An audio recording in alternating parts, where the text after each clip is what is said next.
Advanced fucking audio properties. Advanced audio properties.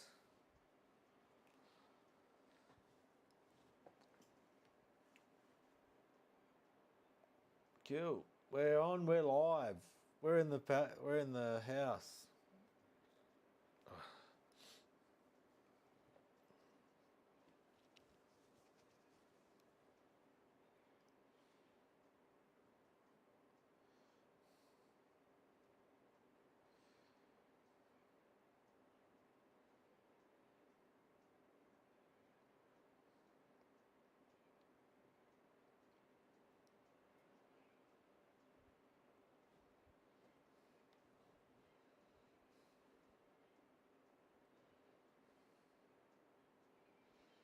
We've got goals. What does this even mean? Goal.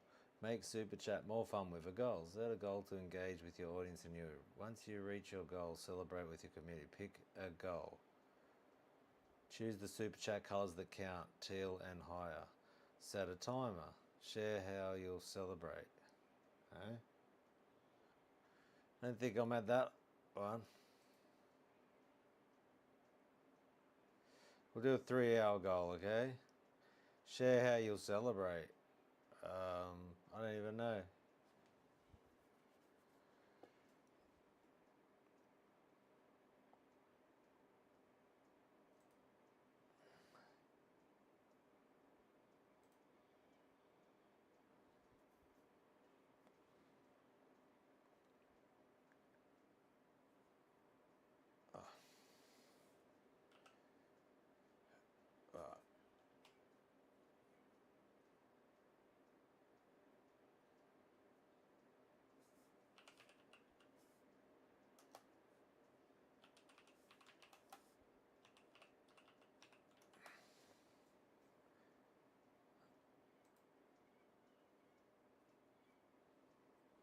If I could reach it, $20. 10 of those.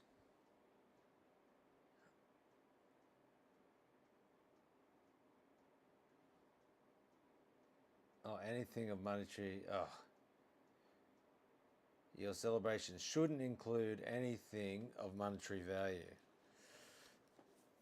Is that still monetary value? I don't know.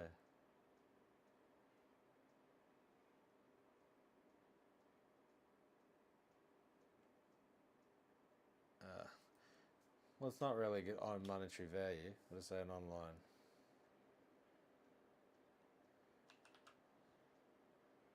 What's up? What's up?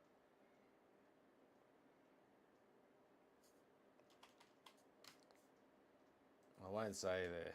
So we'll start the goal.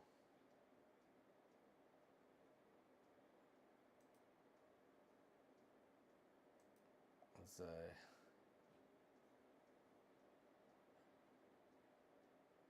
3 hours.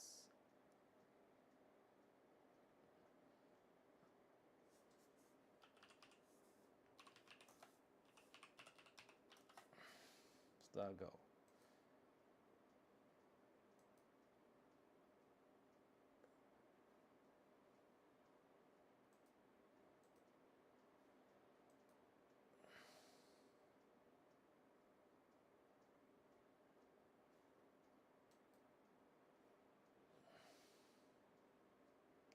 So I got 2 people. What's up? Don't know if you're new here. You've subscribed to the channel. If you have, thank you. Maybe I need to start thinking of a different way to set the camera up. But right now, the current way the room's set up, and I can't put a camera right here. So we'll figure something out. Could be a goal for next year. But I got a lot of stuff to move around, so hey. But yep, I've just been doing YouTube for 18 months and I just hit 10k subs, so thought let's go live. It's Christmas Day in Australia, so I thought, yeah, that's pretty cool.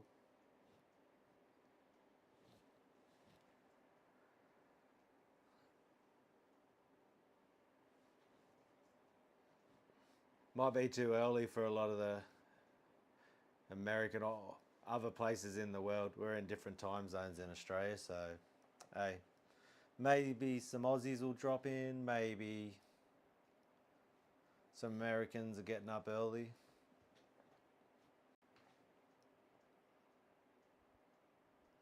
Merry Christmas, Slayer. We've got the OG in the house, Slayer. Merry Crimbo. What's up, Zed? Sure.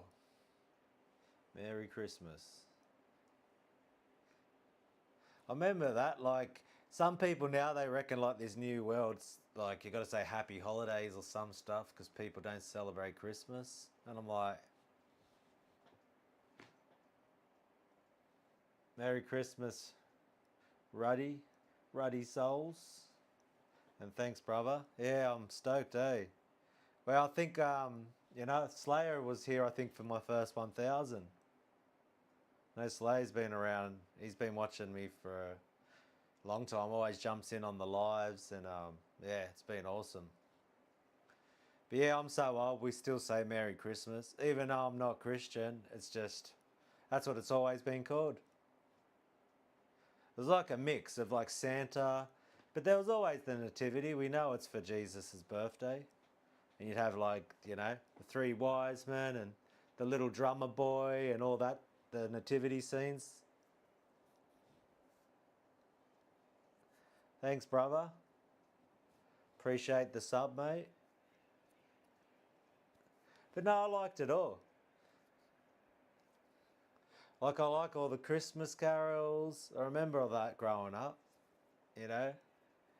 Those nativity scenes with baby Jesus and all that stuff, and all the songs surrounded by Jesus. Fond memories, definitely. Now I'm like close to 50 years old, and you've lost family members and stuff like that, then yeah. I think Christmas for me, more about if you got kids or when I was a kid, I think it's the present side of things more for children. Not saying adults can't get them. It's definitely an excuse to buy yourself a guitar. Hopefully, someone might have been lucky enough and got some guitar related products. That'd be awesome. And they got this thing here, goal. I don't know about this one. Share how I'll celebrate. I don't even know. I'll host a Q&A session. Get inspired. Yeah. How about I put that one? I'm thinking I'll put that down there.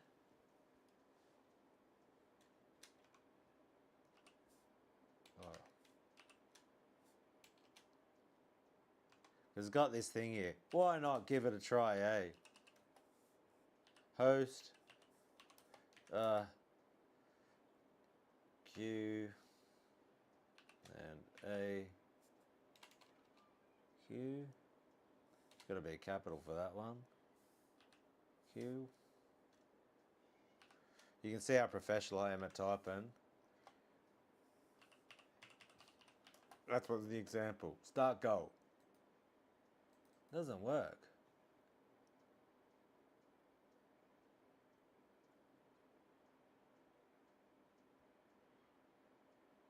One super per chat. Okay, 10 supers per chat. Choose the super chat colors. Express 3 hours. Share your celebrate. Start the goal. Does that mean it's already started? I don't even know.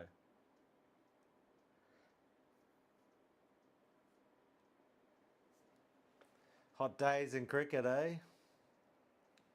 Yeah, a lot of my family's like up in like my mum's in Queensland, like far up in Queensland. Like it would probably take, bro, 18 hours or something, I reckon, to try even drive to her place. I'd have to fly there, and yeah, so that's out of the question. Then there's, yeah, brothers in Queensland. Then there's other stuff happening, which I'm not going to talk about on my YouTube channel, but yeah, it is what it is. I don't have children or a partner or anything like that, so yeah, that is what it is also too. I'm content at the end of the day. And for me, Christmas is just another day. I won't even my thoughts on it all. It does. Christmas is at the end of the day. Christmas is what it means to you. That's what I'd say about it. However you want to celebrate it, whatever it means to you, then that's what it is. And I was probably just going to chill. I've already had a nap today after I ate too much food. And then, yeah, I was lucky I hit 10K today. I was like, that would be an awesome Christmas present.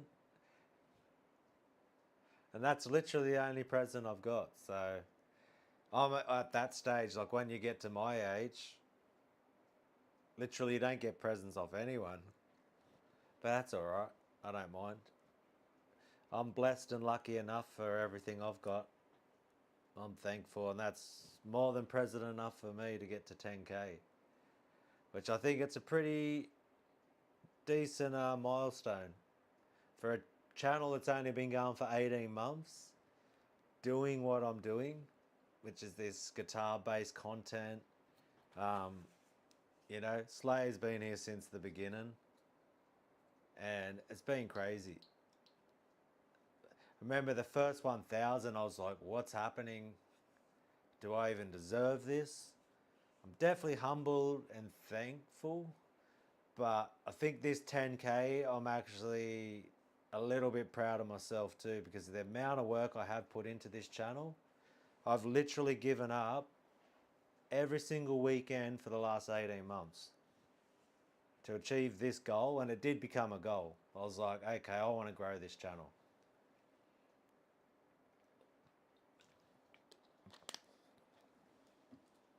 I want to turn this into something. I was 12 years old when I started, and I'm now 48. And definitely there's people out there who can,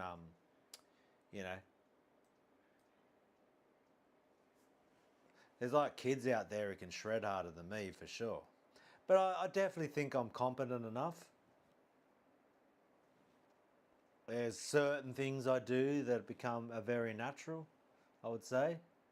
And I always say to anyone who's watched my videos and the lessons that I teach, thanks Charlie, Merry Christmas brother.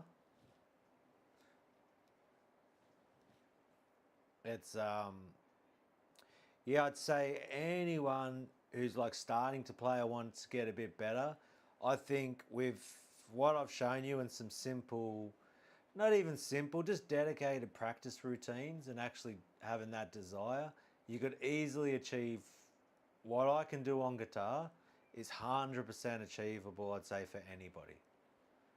I'm not this like super high level guitar player. I've just got a lot of fundamentals, and I appreciate that. Is that Rudy? I'm going to say it's Rudy. I'm like, Ruddy, some dyslexic type of thing. I'm like, that's Ruddy. Congrats on, I'm about to go into a food coma for a while. Had an awesome day with the family and extend. Man, I already had my food coma before, eh? Enjoy your nap, hippie. I made like scotch fillet.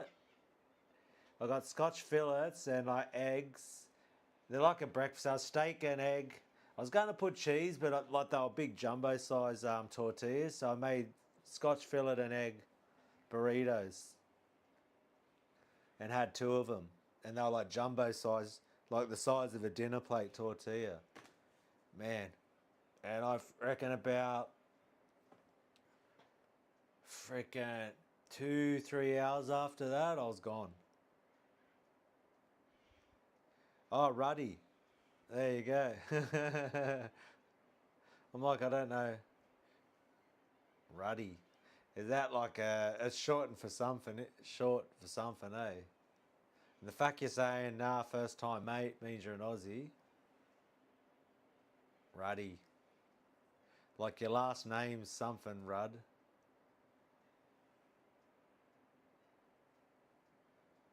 There you go. Bunch of family is English, eh? Hippies is the pom. Yeah, I'd love to go see England one day. That's where the reason I'm in Australia is my family come from England. Very long time. I'm like fifth generation. They used to live in Staffordshire in England. So, and it's another thing. I'm not going to get into the politics of the world and what's happening in England right now, but hey, it's still where it's no matter what's happening in the world right now, no one can replace history. And for me, it's like China will always be for the Chinese, Africa is always for the Africans, and to me, England is always for the English. And that's all I'll say. That's where my blood comes from. That's my part of the world. That's where my history is. And even in Australia, Australia's for the Aboriginals because we're not welcome here and all that stuff. But I won't go off on a political tangent on Christmas Day. But you know what I'm saying. We get welcome to our country and we're invaders and all of that sort of stuff. Even though I'm still love Australia and I'm proud to be here and I've got a lot of history. Great-grandfather worked on the Harbour Bridge and was part of the people who built that. Fought in all the wars, all that sort of stuff.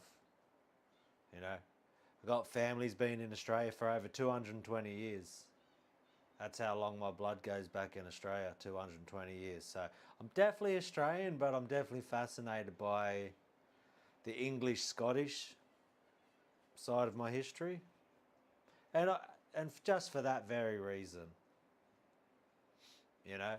people definitely, there's that lineage of where we come from in the world and everyone else can have that. So I think that's okay. As they'd say, like in Australia, it's the Indigenous were here for a very long time, and you can say that I suppose English people are Indigenous to England. They're the Aboriginals of England, you could say.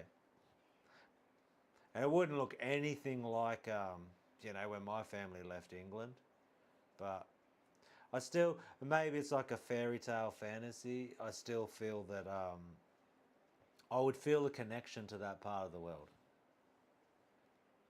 Just Europe in general, I'd say. And maybe one day, hey, if I can ever make enough money, I'd love to just go see Europe. That's more what I'm saying. Definitely American. But maybe a little bit English, because England, carcass is an influence, but definitely American, I'd say. 100%. I'd be nothing without America when it comes to playing guitar. Because I'm wondering, like, I would say America, like, bands like Carcass. And a lot more you'll see, notice when I'm playing, and I'm always confused on what I should call things. Because I think if it's got lots of double kicks, then I call it death metal. If it's got more of a skank beat, like Sepultura sort of beat, then I would say I'd call it thrash metal. So definitely like thrash. I was a huge Pantera fan. You can see my little dime bag guitar up there. Oh, it's behind me. But yeah, I was a huge Pantera. Just Metallica, all that stuff. And I've probably stuck with Pantera for so many years. Dime was always been my favourite. And then, you hear Slayer. You're like, wow. And then it was like that whole death metal scene. Which I remember I probably played more of Metallica and Pantera because I was definitely a student of tabs, and my trying to figure out other people's music has always been a struggle of mine. I wouldn't say I got the greatest ear.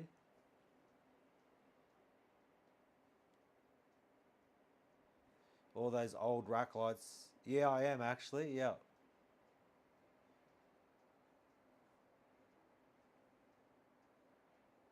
Yeah, you remember me old rack lights, Zed, or Zero, I should say.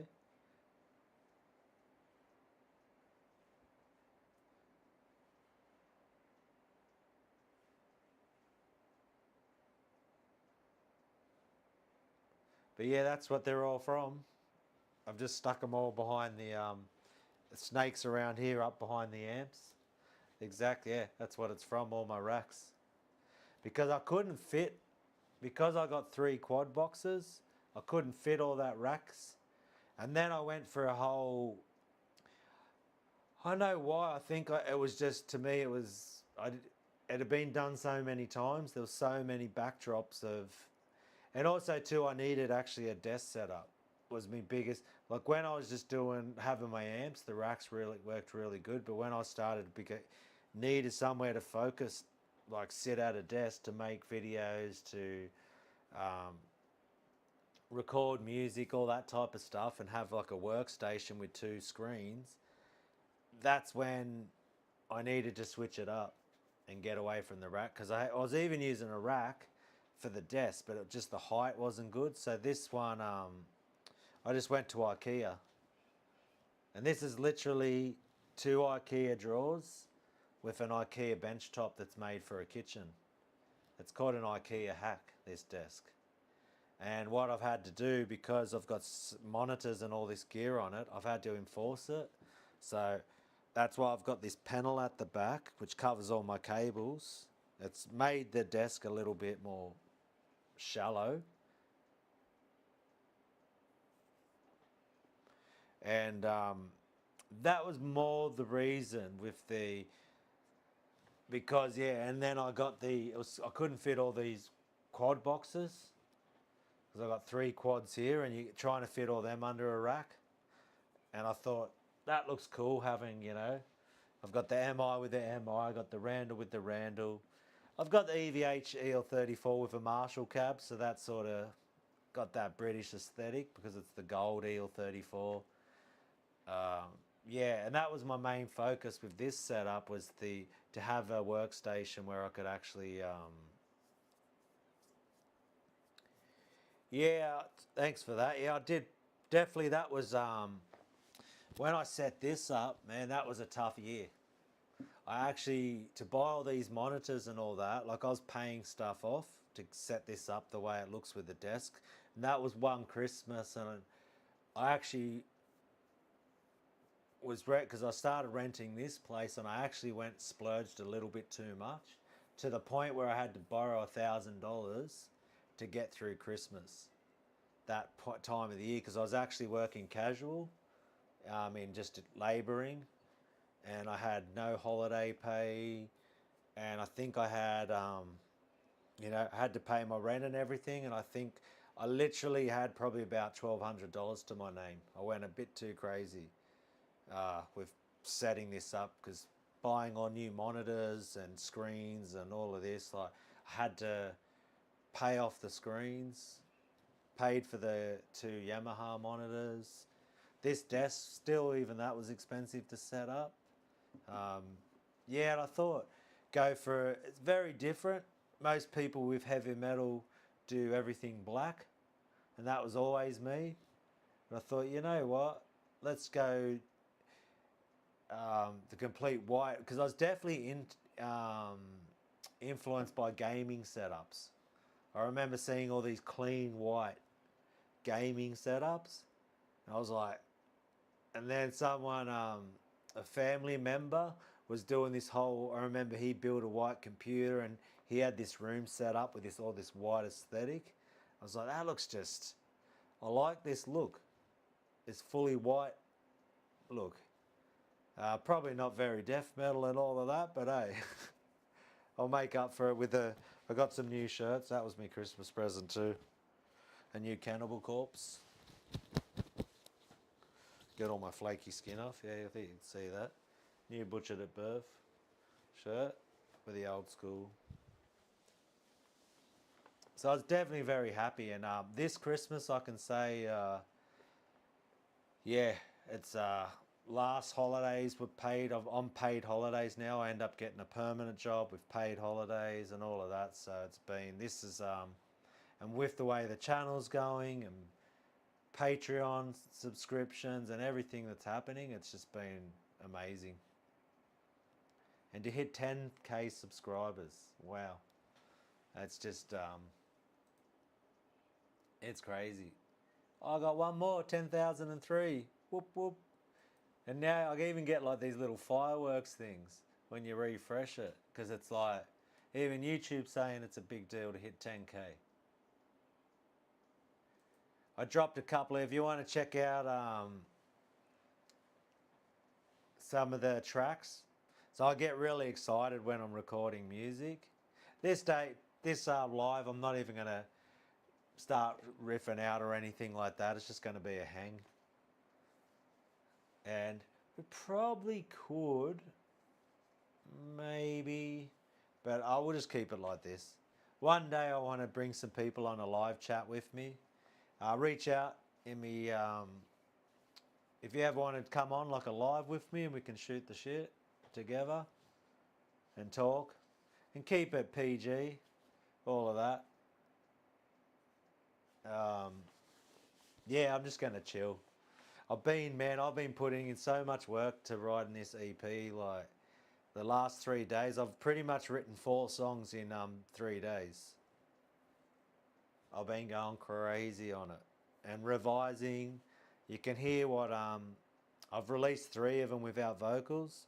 So the release date is to be announced at this point, because the vocalist that's helping me out is in Canada and he's got a family, so he actually was in a band, and then as all of us I think can appreciate as we get older, then responsibilities, and he's had a baby and got a wife and paying for his house and all that sort of stuff. So hey, any of us who got trying to pay our bills can understand that this guitar thing.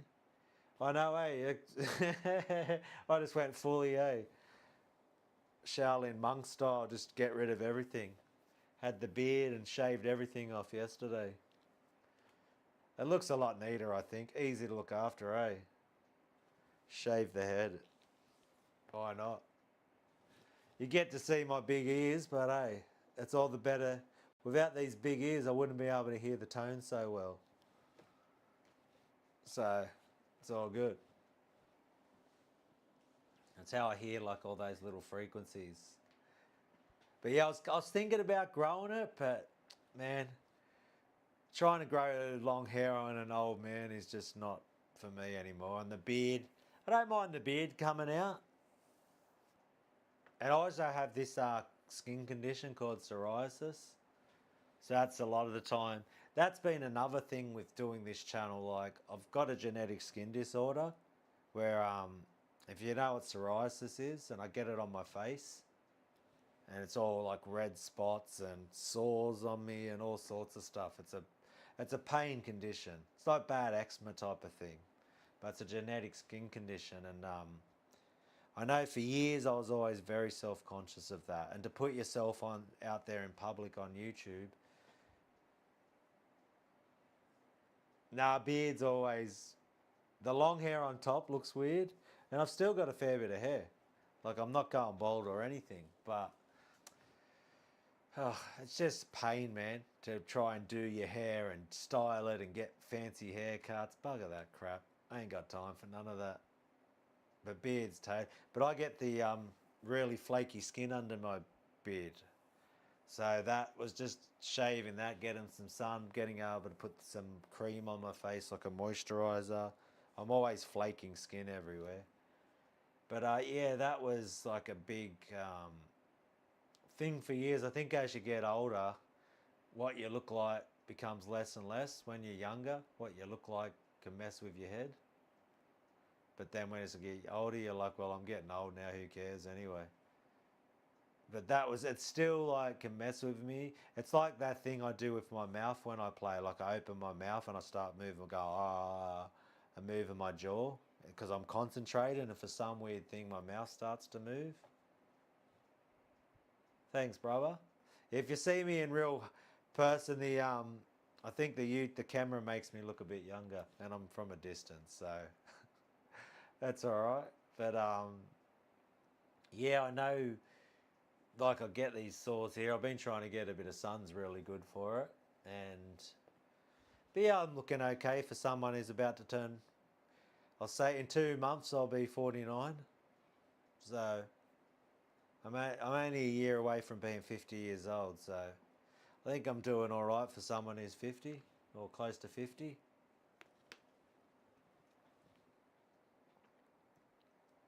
But I'm happy to even look my age, or if I look older, doesn't really bother me. As I did, that's why I thought I'd say something about it in that last video. Like, I'm just happy to be alive, to tell you the truth, as you get older. But I think, you know, this time of the year, I think for a lot of us becomes very reflective. It's just, at the end of the day, life's just another day, isn't it? Does the end of a year or this time of the year really need to signify anything? Does a new year need to be a new direction or a new path, or is it just another day where the sun comes up? It's just a measurement of time at the end of the day.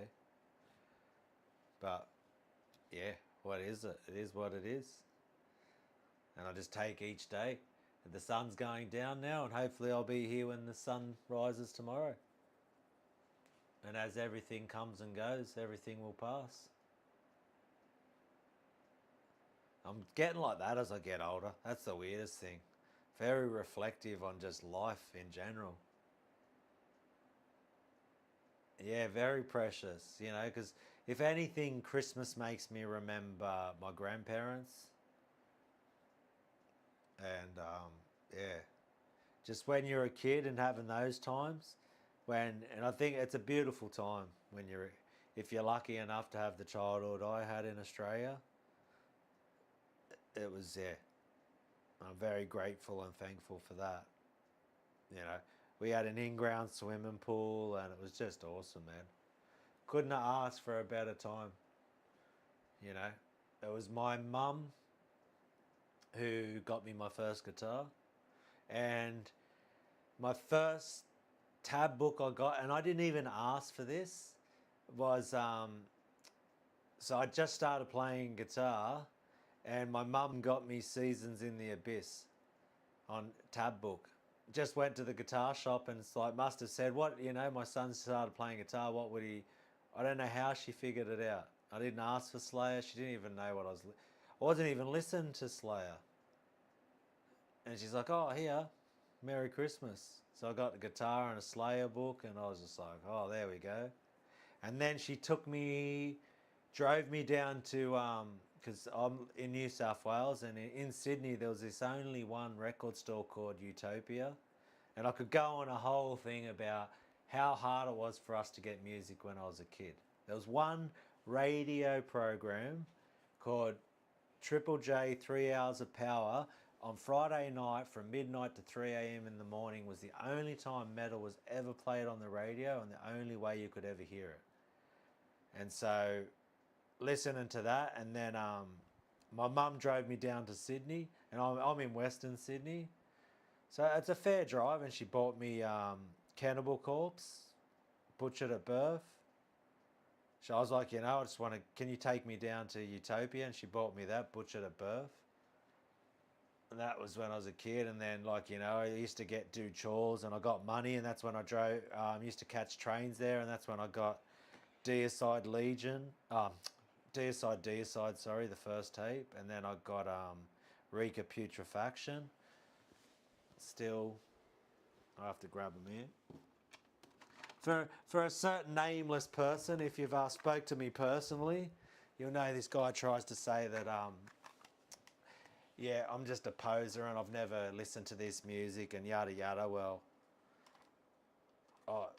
it's not Rika Putrefaction, because I think that was before this one, but there's, let's see me turn my light on. This is from when I caught a train down to Sydney. You might be able to see it. Might get in trouble for that one. We've got Symphonies of Sickness on tape. And then we've got this one. The OG. And I used to listen to this with my Walkman. So, hey. Yeah. Old school, man. When I had a tape Walkman, you know. Look at this, eh? And these are like come back, haven't they?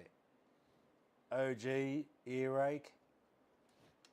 And that's from England. So, hey. Now, and that's like, you know, for a certain person who will remain nameless, who tries to, I've had someone, yeah, making videos about me and saying I'm full of crap and I'm a poser and all of this sort of stuff. You know who you are, brother?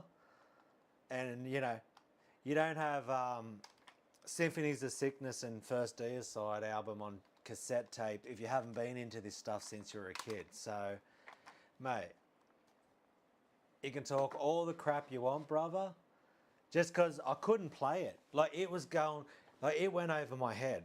A lot of this stuff, I couldn't understand it. It was just like, what's happening? It was actually too much for me, a lot of it. When I heard it, and I'll tell you what, they've remastered these things. The First Deicide, amazing. I played that so much. The Symphonies of Sickness, I was too much. I was like, you know, just listening to Metallica and Pantera and Slayer. And when I heard that, I was like, what's happening? But then they came out with Necroticism on CD, and that's when I was like, one of my favourite Carcass albums of all time. I've probably come back to Symphonies of Sickness and appreciate it more than I did when I was a kid. Right? Oh, man, I got another one, a story of like, man, when I was listening, right, to, right, there's 3 hours. Here's another one for you. We'll go down memory lane. Righto. So here we have, right, and it's fallen apart. This is from, man, I would have been 14 years old. So we're talking about, shit, I got to try to think. So 86, I'm 10 years old. 14, this is 1990, I reckon. So I listened to 3 Hours of Power, right? Here is the tape fold of, if you can see it, Beneath the Remains, right? Signed by Eagle. Now the thing with this is, right, and it's fallen apart, there's part of his signature on this piece too. I used to have it framed up. And you can sort of still see it. Now, what happened was, and this is no lie, right? I was listening to, they were showing Sepultura, or playing Sepultura that night. This, from midnight to 3 a.m, I'm up. And they're playing Beneath the Remains, and I think Arise might have just come out. And I was like, holy crap, who is Sepultura? I love that. Arise and Beneath the Remains. I'd probably say Arise more, because when that album starts, one of the riffs that I've, but I'll stay on my story, because I'm rambling like an old man telling you about what happened in 1932. Righto, so we've got this, I go there and I've, you know, back in my day, I've got me money, we've got to catch a bus to the train station, we've got to catch a train. This is like a 3.5 hour at least journey to get to this place called Utopia. It was on Clarence Street, underground, right? You got to switch up trains at Central. If you're from Sydney, you know about the old days in the 90s, having to catch trains, right? And I'm literally going to this shop in Sydney to buy Sepultura Beneath the Remains. I go in there and I've got the tape in my hand. I've just paid for it. All of a sudden, this guy comes walking down the stairs, and there was this part that was like roped off where it had all the people from bands who came to the store, or the famous musicians, they'd sign the wall. So it's just covered in signatures. So it's all covered in signatures, and then I see they move the rope thing. This guy walks in, and I'm looking at him and I'm going, that looks like Eagle, the drummer from Sepultura. He is out in Australia on a surfing holiday and walks in, I reckon 10 minutes after I walked in the shop to buy his tape, He walks in this shop in Sydney, Australia, he's from Brazil. Sup, Liam? Merry Christmas, brother. And that is no word of a lie, you know. And then a couple of days, like a week later, he did an install, and everyone was like, please, when are you coming to Australia? When are you coming to Australia? And that's when they came here, and I saw Sepultura on the Arise tour. If you know the Hordern Pavilion, I saw Slayer at the Hordern Pavilion. All of this, so, what a life-changing experience. And it's probably, that tape's in one of my boxes somewhere. Yeah. And it's funny, the guy who makes these videos about me was actually on that trip with me to go get that tape. Actually, and if he ever does see any of this sort of stuff, when we went to go see Sepultura, he actually lost his wallet, and I went searching for it, and I found his wallet in the middle of the road with his concert ticket, which allowed him to see the band that day. So, man, it's what a journey it's been with the guitar. And he's basically been, you know, I've even got the Butchered at Birth on tape. But apparently me buying t-shirts like this, I'm a poser. So I'll just leave it there, you know. All I can say is 10K, brother. You know. Am I the greatest? I never said I was. But do I love what I'm doing? Do I love what I'm doing here on YouTube? Do I love metal? Do I love metal guitar? That's a big hell yeah, right? And I tell you what, if this channel can keep going the way it's going and I can get more success, more subs, more attention, I want to bring other people on this ride with me. Yeah, if there's young absolute shredders who can destroy me as a player, mate, I want to help people out.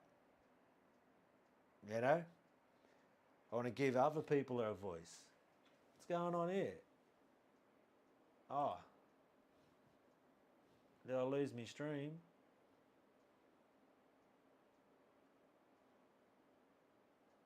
Oh, something happened. Hopefully we didn't drop out then. Smoke to that, brother. You know? And I'll tell you this, right? From someone who, like, and anyone who's been following me long enough, you know, having a genetic skin condition, not always thinking I've got to be a better player. Watching someone like, who could we say? Freaking Jeff Loomis, you know? Eric Rattan from Hate Eternal, like any of these people, you know, listen to Conquering Dystopia and just tell me you want to put yourself on YouTube and say you actually can teach people and you know how to play guitar, like you're good enough.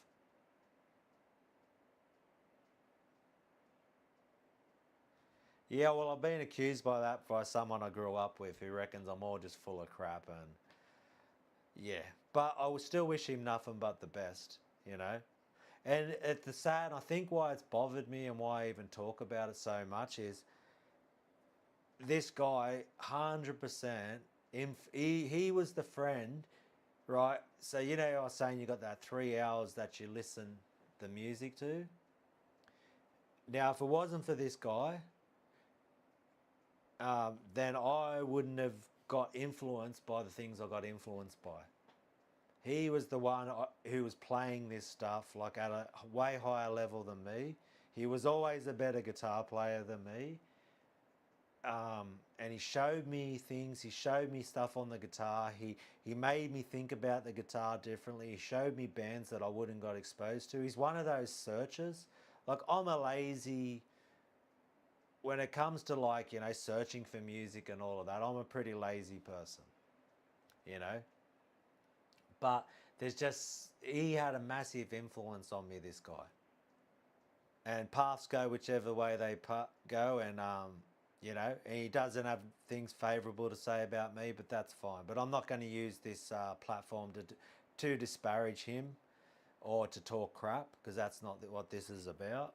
All I'm going to say is that, yeah, I've been called out for that. And if he, you know, if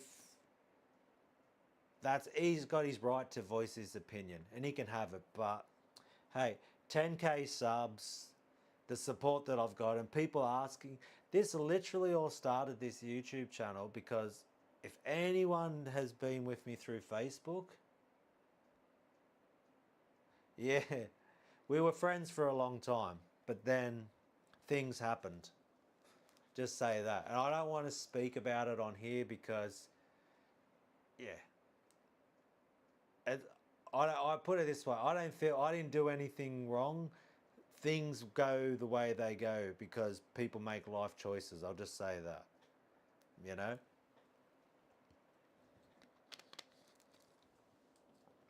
And everyone's got a right to who they want to associate with in life when other people choose paths to go down.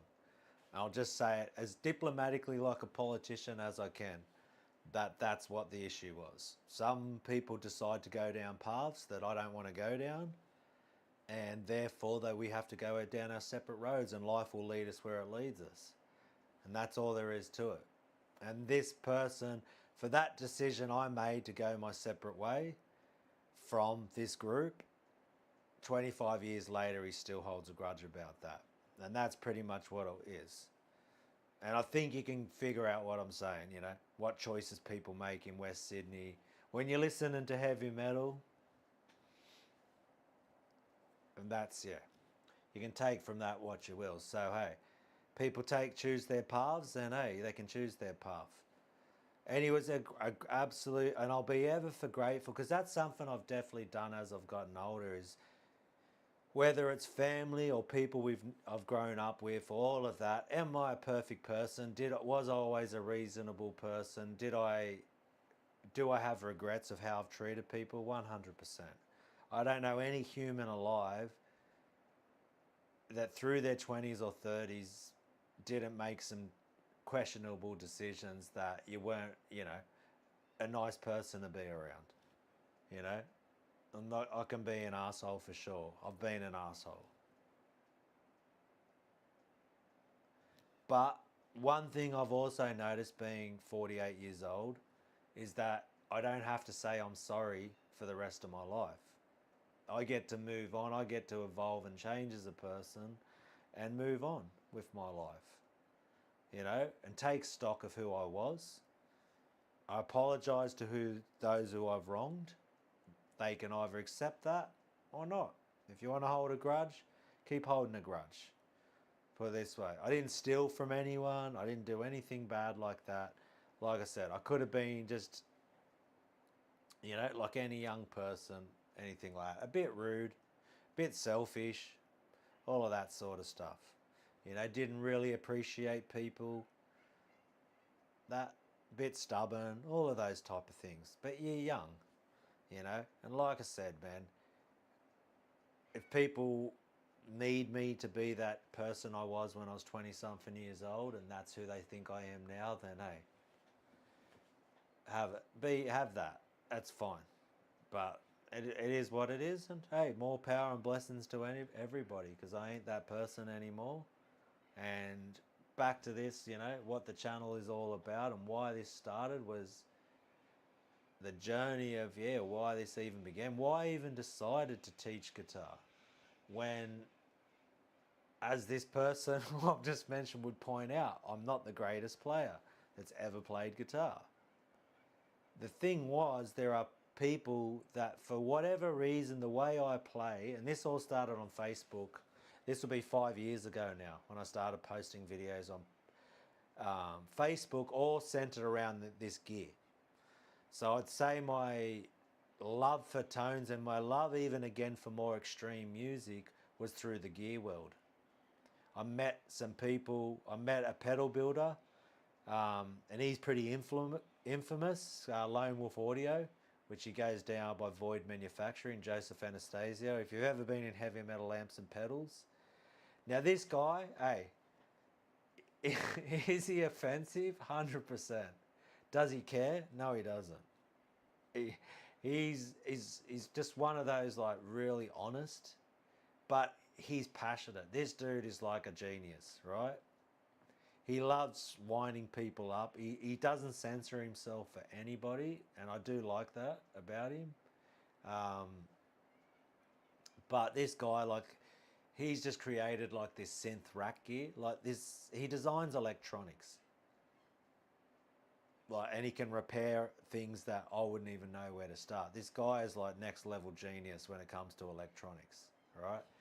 So I became friends with Joe, and he like makes these HM2 style pedals, all these ones really pushing like really underground stuff, and I really started getting inspired by tones and going, okay, so where does this tone come from?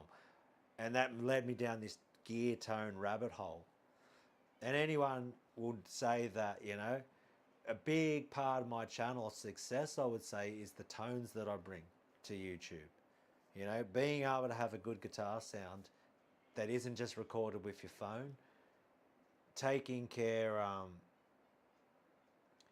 So that's, yeah, well, I'll answer that now. Keep me back on track, Ruddy.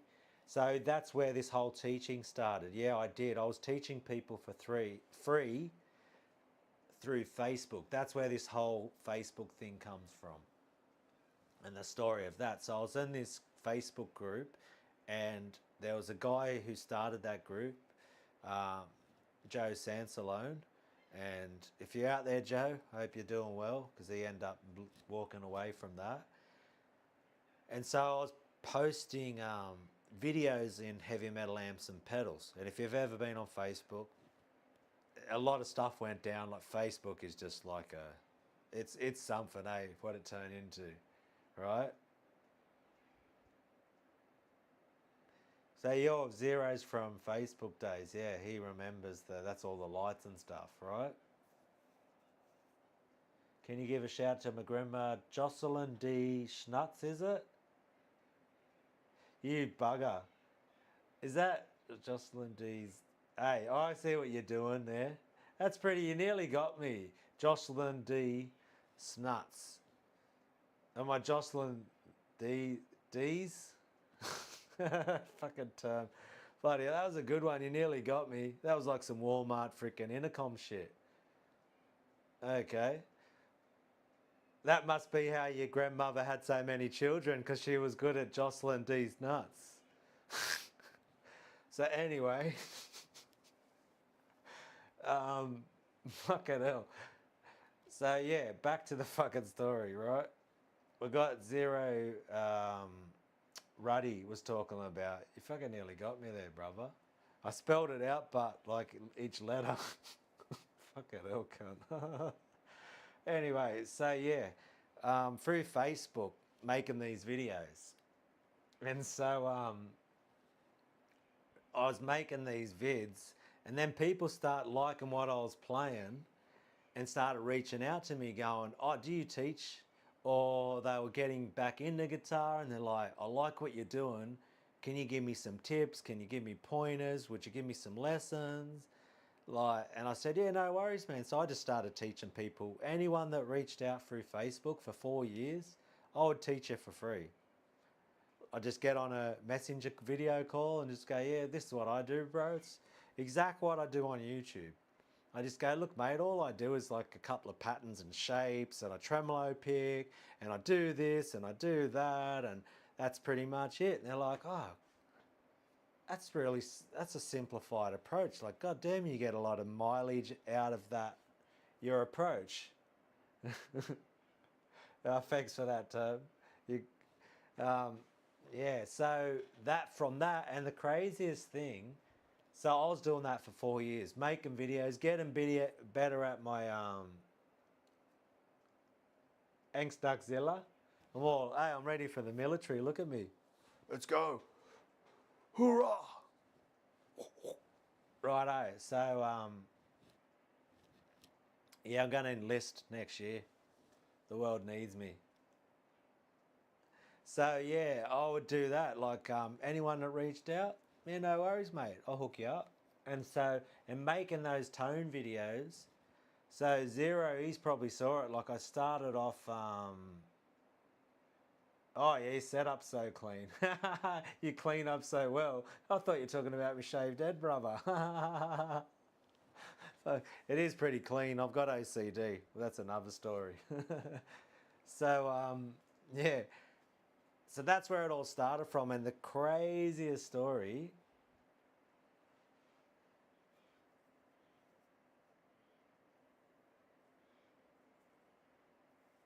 Oh, it's Casey. Zero. That's who it is. Zero the Mad.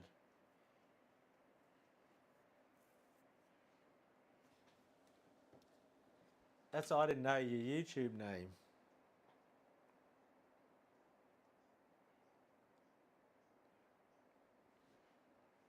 Yeah, so Casey's actually, so Zero the Mad is actually pretty much one of the main reason. There's pretty much two of them, Casey and Brian. Brian Bishop and Casey Roberts. Yeah, I didn't know that was your YouTube name, brother. So, yeah, Casey was one of the ones. He's got a Schecter 7 string, like the Keith Merrow one.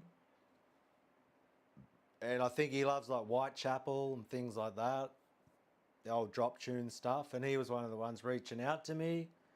And I was just, yeah, super, just like, write things down, trying to help him through it. And we're still being friends. I would love one day to, I appreciate that, Dougzilla.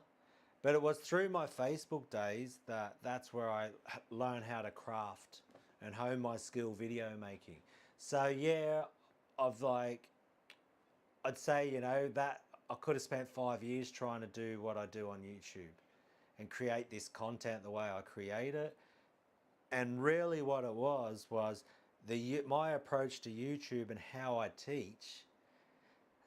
And this is why, this other one, what I alluded to before about, not being the greatest, and he thinks I don't deserve anything I've got on YouTube.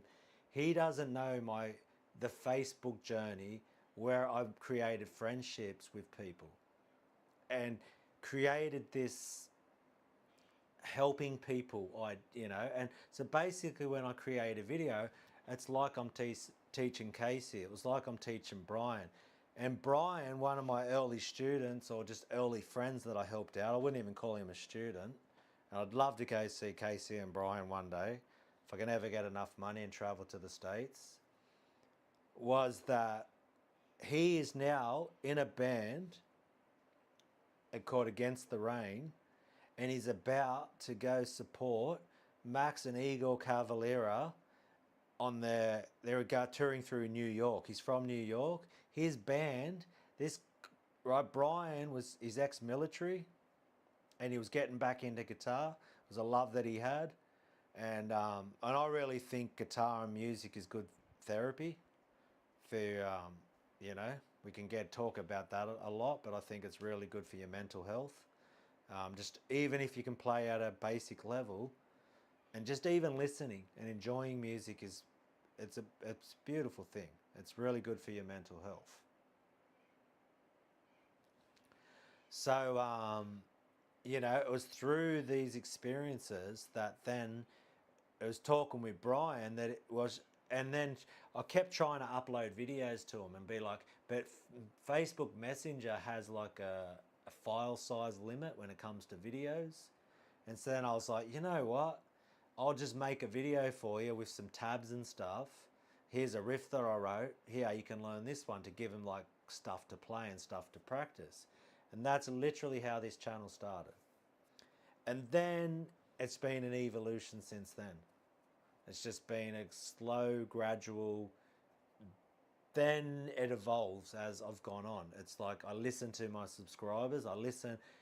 First I try to just do a video going, put your finger on frets 2 and 1 on string number 4. A majority of people, yeah, if it's got depth in it, I reckon I'd like it.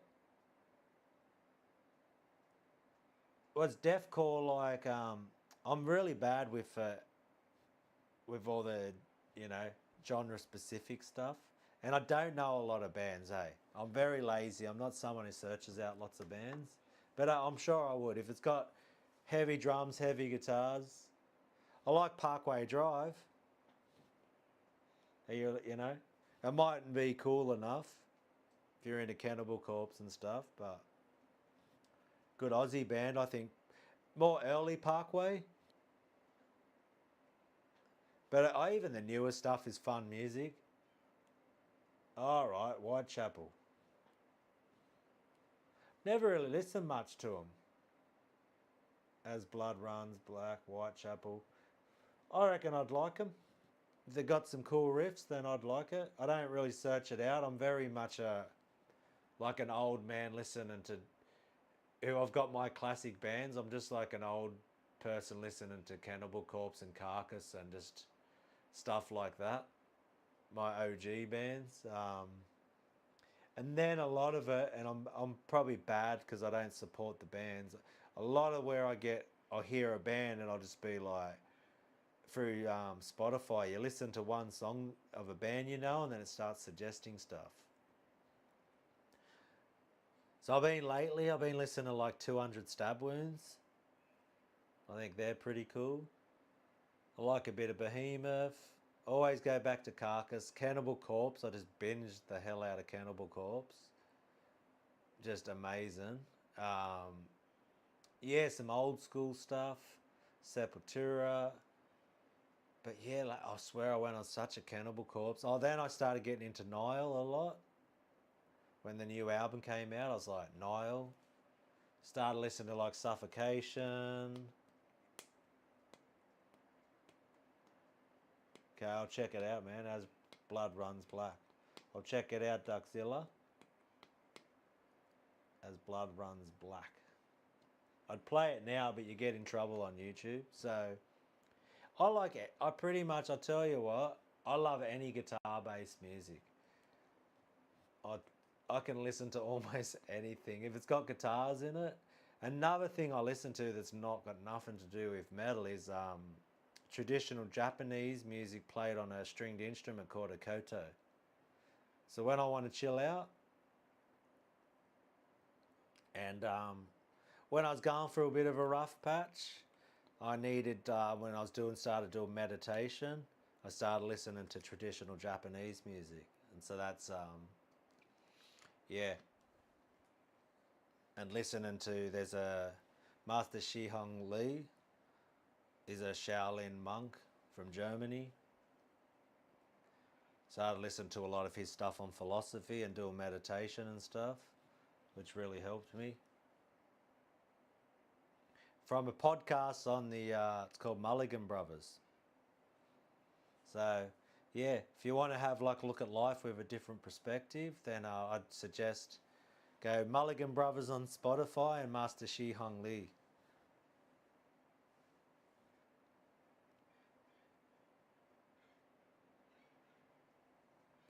Pretty much, it's pretty much only metal, sometimes classical, and then traditional Japanese music. I don't, every now and then, I got a 12-inch sub there, but every now and then I'll put on some drum and bass or dubstep or something.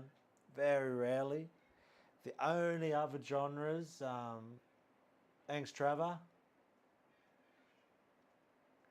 Yeah, the Eastern wisdom, Chinese, mate.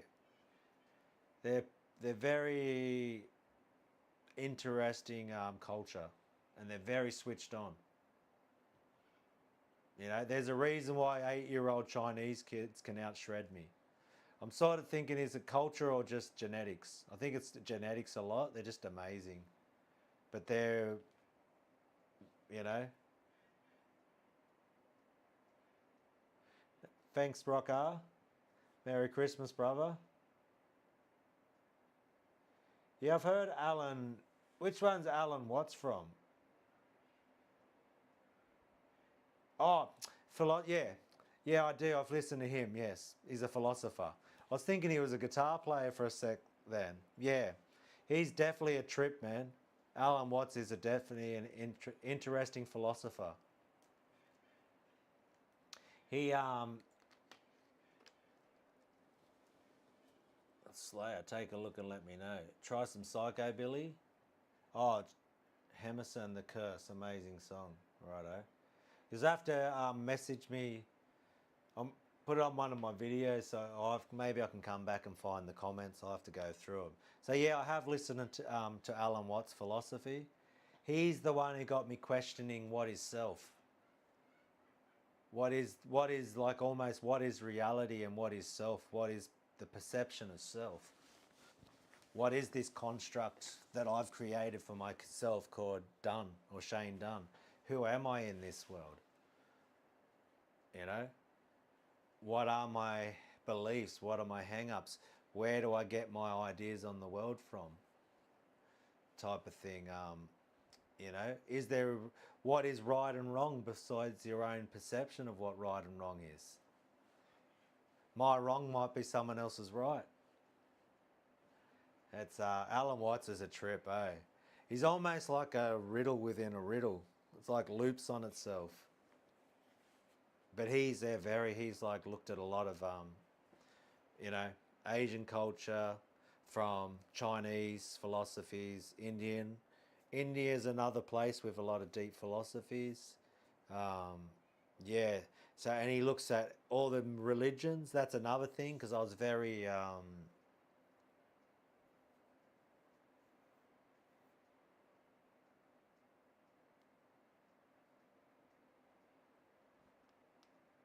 no, it's pretty much, I don't have time.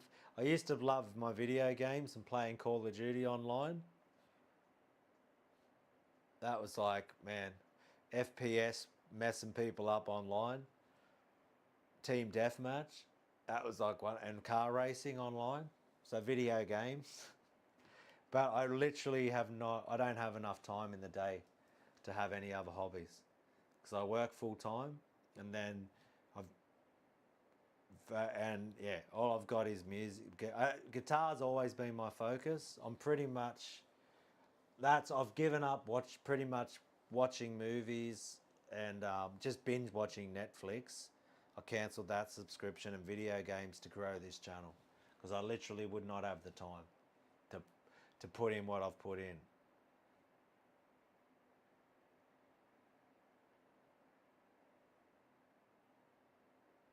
I just work in the building industry, just in a factory, an aluminium factory it's just picking.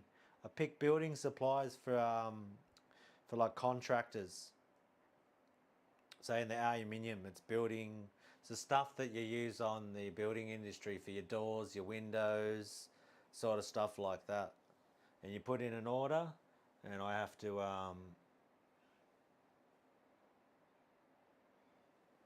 oh, I wish I could do no scope. They were always messing me up. I'm old and bodgy. But yeah, no, I just work in a factory picking orders, man. That's what I do. Getting building supplies out to the industry for a company. And that's what I do. Factory worker, mate. Bust my ass. It's summer in Australia now. God damn. I can lift up to, in kilos, I'll lift in a 8 hour shift. 7 hours of that is working. I can lift up to a combined weight of 1,000 kilos a day. So, yeah, it's hard yakka for sure. It's not the best on my joints, because I've got to carry all this crap all the time. And then from that, and then I come home and I practice guitar and try and do the YouTube channel. And that's why I have not gone out. I have not done anything else. I literally don't do anything else except go to work and work on the channel. If you would see like the amount of videos and the amount of how much I've put out in 18 months, over 240, I think it's like 245 videos. I'll double check.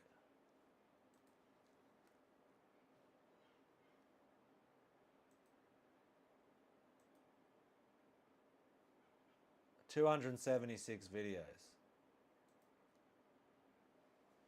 So I've made 276 videos in 18 months while working full time. It's a full-time job outside of work, this. It's like just to, that's the funniest thing too. is, you know, my friend who remains nameless thinks that you just put the music into a program and it spits tabs out for you. No. You have to, thanks Joshua, appreciate it, brother. Merry Christmas, Danny.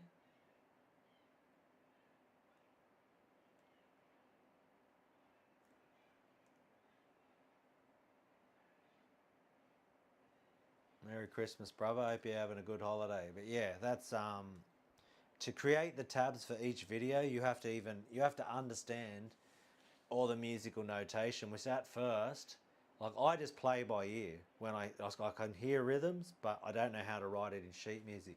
You have to understand eighth quarter notes, how to write it. You have to write sheet music, but in tablature format. But you have to know that the timing, how to like make a note go over to a bar and stuff like this. So you got to understand what, you know, how triplets, and that's when I've actually learned a lot through doing YouTube. I never knew. I always thought a triplet was a gallop, but a triplet is a time signature.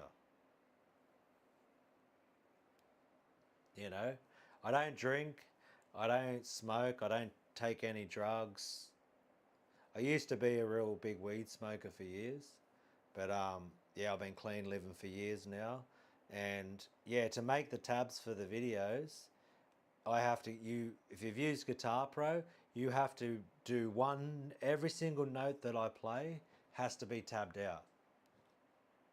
Right? So everything, when you create tabs for a video, you have to yeah, you have to tab it all out, right?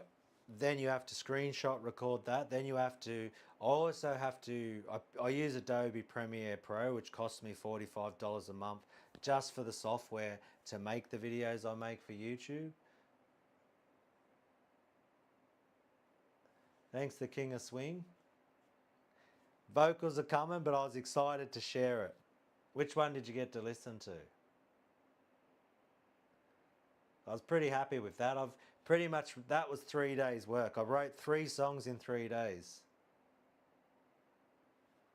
So like, I'm obsessive.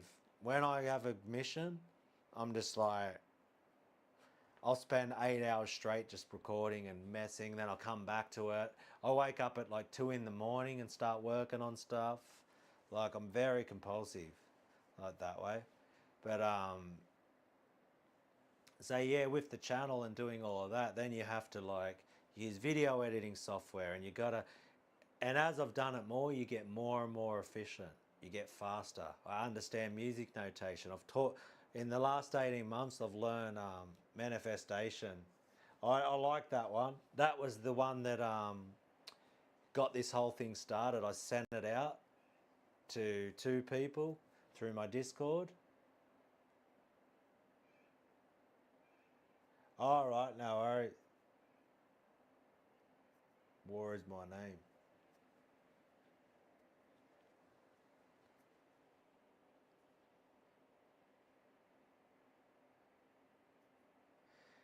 No worries.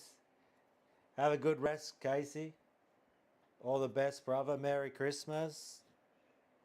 Thank you. I love you too, brother. And I hope you can get your health sorted out and you feel better, mate. But get some rest, and we'll be talking soon, mate. You take care of yourself. Oh, the vocals are coming. I've just got to be patient with that one because, yeah, the singer from Canada is going to help me with that one. From my Discord. He actually reached out to me from Discord.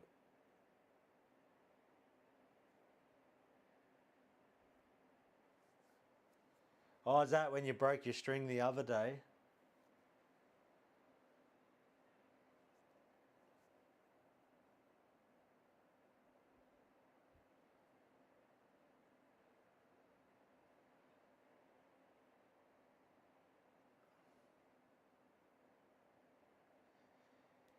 He's like a he's like a black metal. I could probably give you a little sample of his style if you want. Let me see what I can do.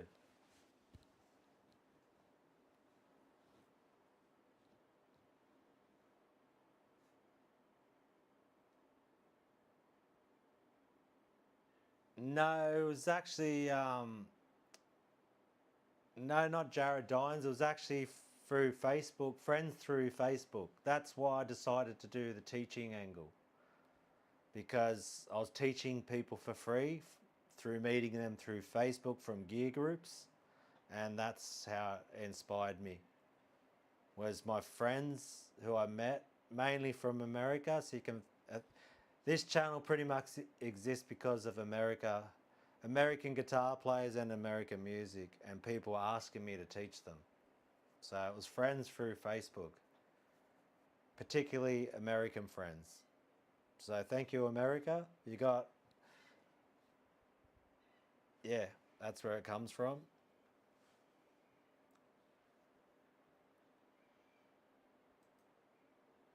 What do we got here? I'll see what I can come up with.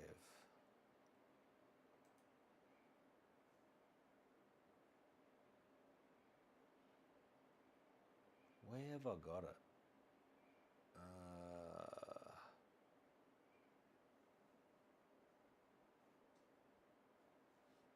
I got so many files. I'm like, where did I put that one? Because I've only got it on my phone. Go like this. I'll go to my Discord. I'll be able to get it.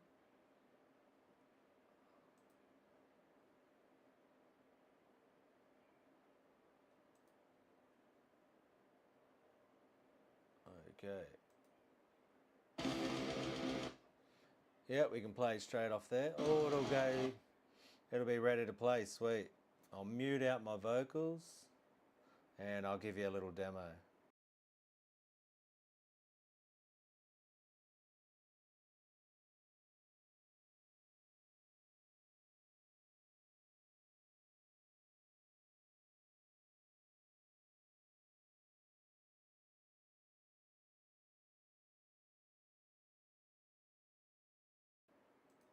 Just get your volume adjusted, okay? Maybe turn it down. This might come in a bit loud, so just warning you. If you've got headphones on, just adjust your volume, just in case this is going to hit probably a lot harder than what I'm talking, so adjust your volume down for when this kicks in. And I'm about to light it up now.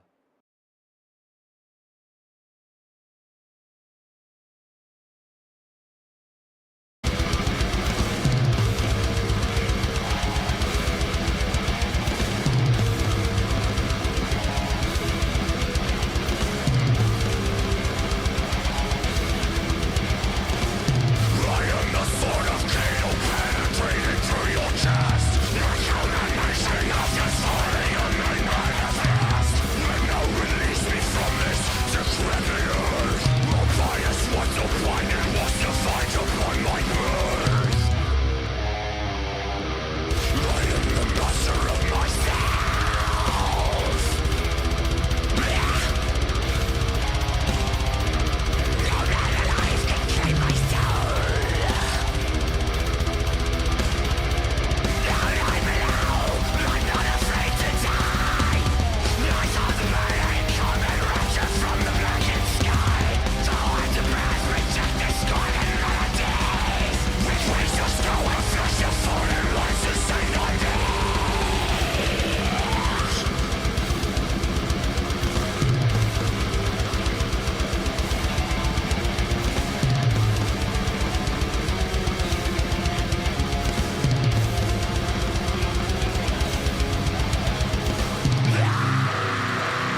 There you have it.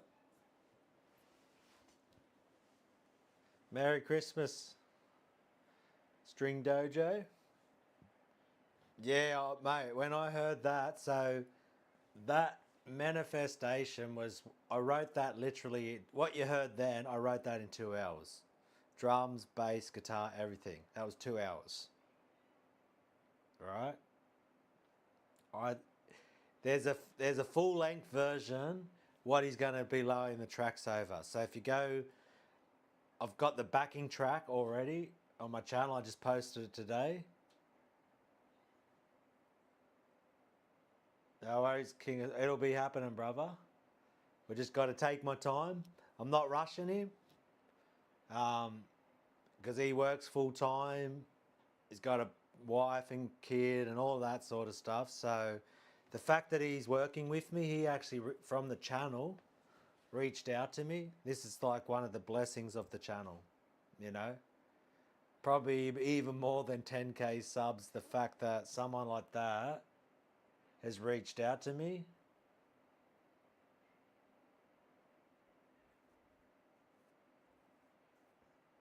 Yeah, man. It's so he's excited. I want to, give him more support too, but he's happy like with the money he's making and stuff. Like I like his style so much. I think he could literally put tracks, be guest vocalist for people. Like, it's something about the style when the way he's delivered that. Yeah, the solid drummer would be good, but hey, at the end of the day, it comes down to cash, right?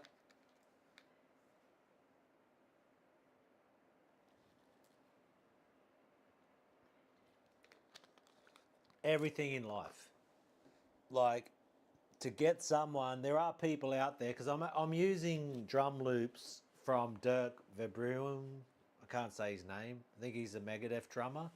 So that's him playing the drums, right? So there are people, but they're the elite of the. To find a drummer who can play like that, they're the elite of the elite. Okay. So bottom line in this world, if you want to get talented people need to be paid for their talents. Bottom line, right? This is the one of the issue, and that's what I'm saying, to get like a band together. If I had enough cash where I could say, look, I can pay you as much as what you're making at your job. Let's go on tour. Let's play some shows. Get a drummer, mate. This stuff's happening, but that's a fantasy world, right? When you're as old as me, or when you're like the Schneet from my singer, and it's just like correspondence. I just reach out. I might even hear something for 2 or 3 days. So it's still, and I'm so thankful. Like the way he throws down, the way he's, I didn't even know anything about the black. Like I've heard that so many times. I love his delivery on that. But without saying all of that, like instead of saying, look, I need to have money to go on tour and do all this, I just be thankful for where I am right in this point right now. The fact that I'm alive, the fact that the channel has gotten to a point that he was actually in a band, but then having a baby and looking after the house and keeping a full-time job to pay for his child and all that sort of stuff and live just a normal life took precedent over being in a band. So this guy he's toured and everything. He's a professional musician, you know?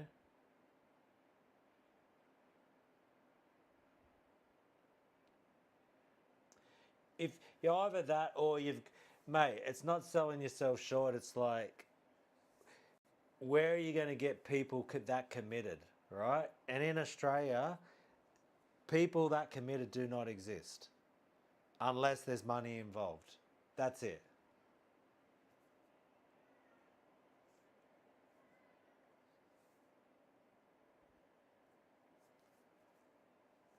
And if that happens, it happens, There is no guarantee in any of this.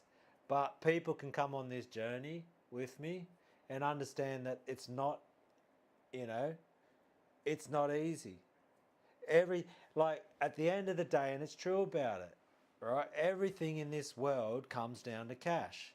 Like the only way I can produce the content that you just heard is because of the equipment that I have, right?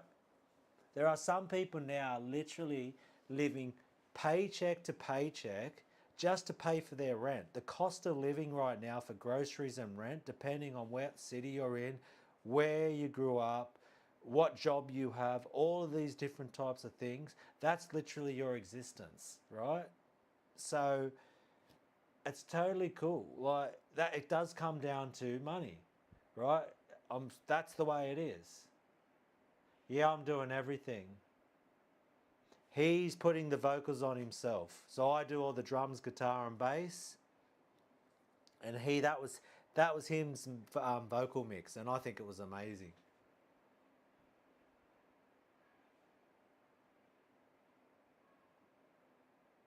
Yeah, it's and it's nothing like it. That's what it comes down to. Like even if you're a small band, right? You want to say you just want to do a West Coast tour, right? You need money for transport. You need money for accommodation. You need money for gas. You got to buy to even sell merch. You need money to pay for the merch to then have it to sell. It's investing. It's like you're literally investing in yourself, right? You know what I'm talking about.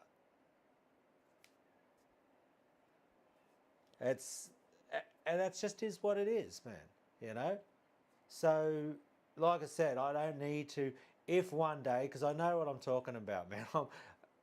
I've been making my, anyone who's had to pay their bills and all that knows how important money is, right? That's bottom line. Every band out there does not exist without cash. Bottom line, period. You need enthusiasm, encouragement, all of that stuff, right? That's just, you know, that's like telling me you need 2 feet and a heartbeat to walk up a mountain. Of course you do. But if you want to survive while you're climbing that mountain, you're going to need shelter. Depending on what wilderness area you're in, you might need some type of weapon and know how to handle yourself. Do you know what I mean? You need these things. If you want to get a decent drummer, they're going to have to. How much thousands of dollars do you have to invest into equipment just to be able to create a decent sounding product? Because at the end of the day, if you create a song and you're selling it, and then you want people to come and watch you play this material, you're investing your money and time into a product that can then be sold to people for money.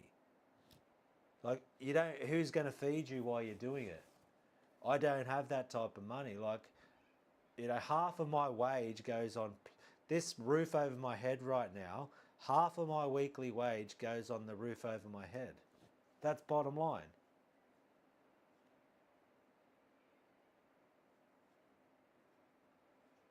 You know?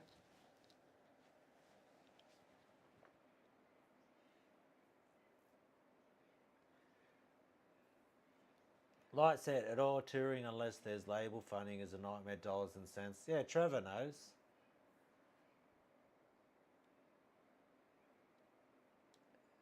And that's like I said, this all comes down to I will put in the work, okay? I'll put it this way, I'll say it like this.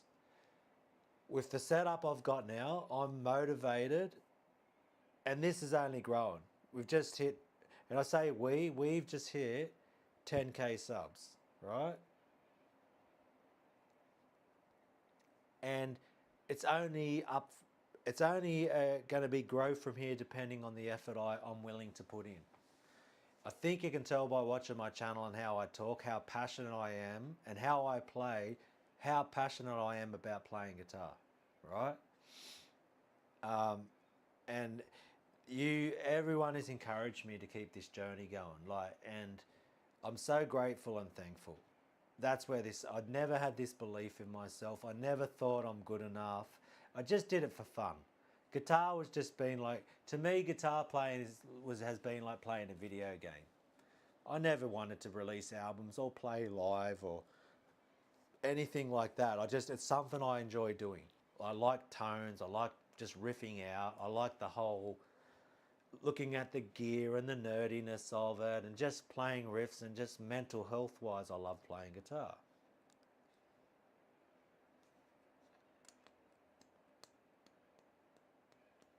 And it is literally been through the encouragement of people from Facebook that got me to start creating. Even Hughesy's on here now. He's a good friend that I've met through Facebook. You know, that Randall amp right there, Hughesy gave that to me. You know what I mean? Friends supporting you, encouraging you. He's another person. I writing music.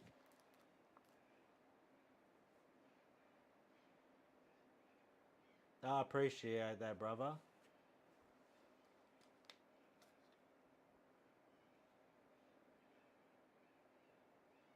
Yeah, hey, you know what I mean? Trevor's freaking down to throw some Tom Araya, Millie Petrozzi. Hey, I love thrash too.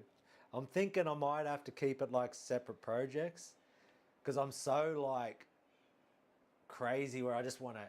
I tried that on some of the tracks, and you'll see I'm starting to do that because I'm learning as I go. I try to mix black metal with death metal, with gore grind, with thrash metal, with I'll like give you everything, and even like my 80s pop, because that's my other thing I love is my other music I love too is 80s pop, like Cyndi Lauper, Michael Jackson, anything from the 80s from when I was a kid.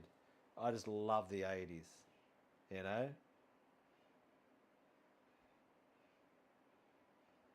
No, no, everything's good. Easy. We're just waiting for him.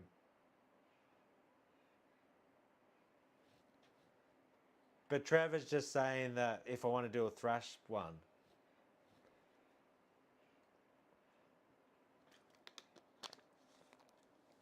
he's just busy. Like it's going to take time, you know, because he's got a child, he's got a wife, he works full time.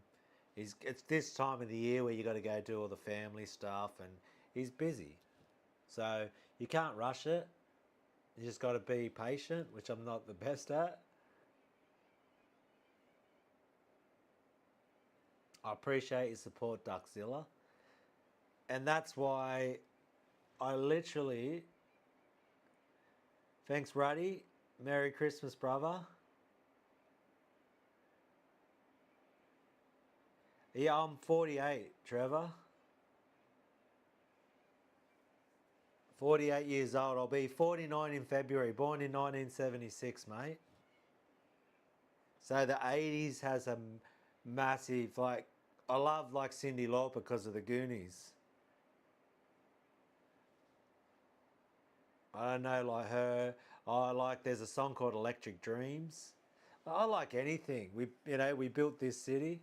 We built this city on rock and roll. All that stuff. Foreigner. You name it, man.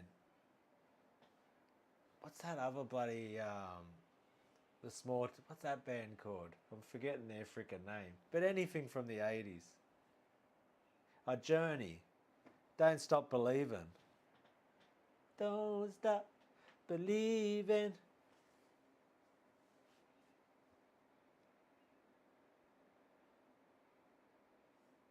Oh, he doesn't. That's why he's working with me. He already showed me what he's capable of. This dude doesn't half-ass. He's writing. He's got to write the lyrics. He's got to live with it. Like I saw what he's produced already. When I heard, that's like stuck in my head. When I hear it, I'm just like, oh man, I love his vocal delivery. Yeah, Foreigner. Yo, hey, same year as my youngest brother.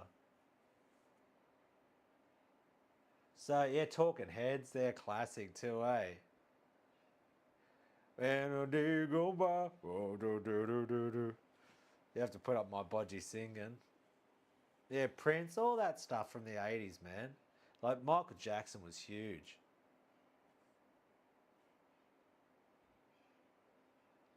But yeah, it's I love it all. It's all beautiful. It's all the good thing, you know.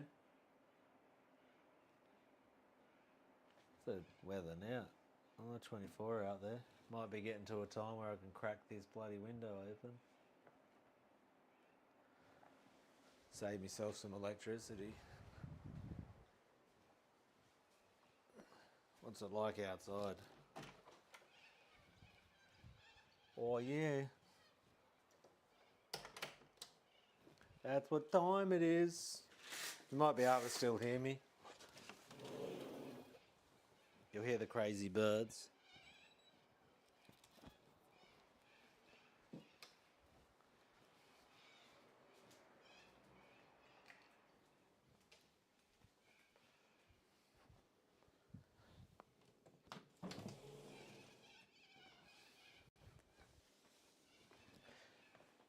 But yeah, it's what, you know, at the end of the day, I might even put this screen over here so I don't have to turn my head so many times.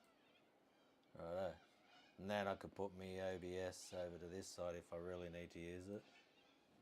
There we go. And I can lift this up.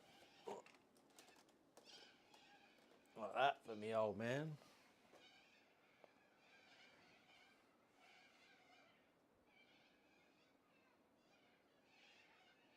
Hey, it's warm here. It's full summer in Australia.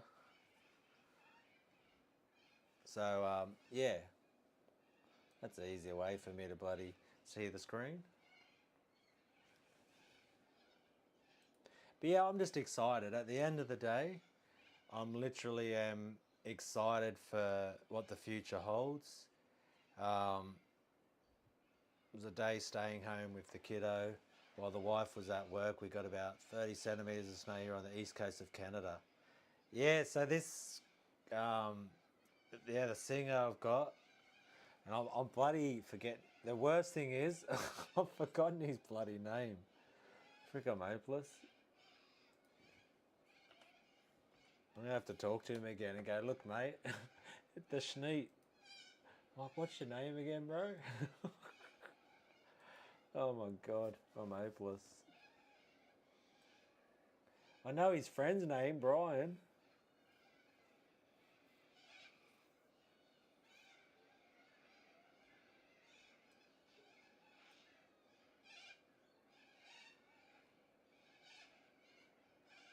There's one there with his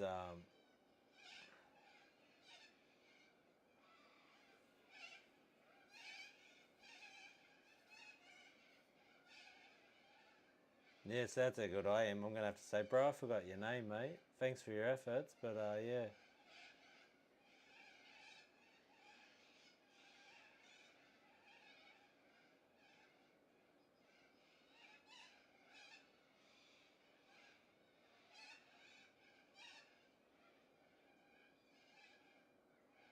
His first day off. Yeah, he's in like super snowstorm right now.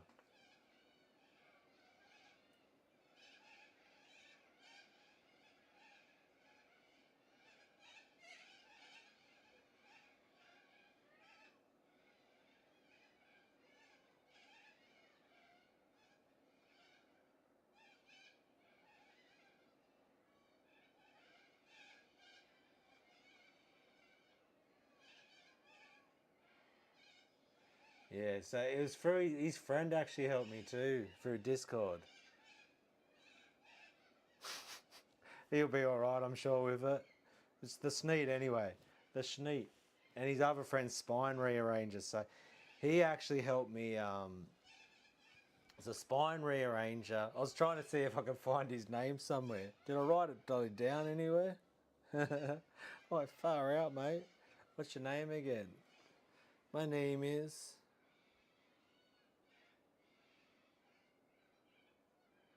See, I should have wrote it down somewhere. Bloody hell. Getting old, eh? No.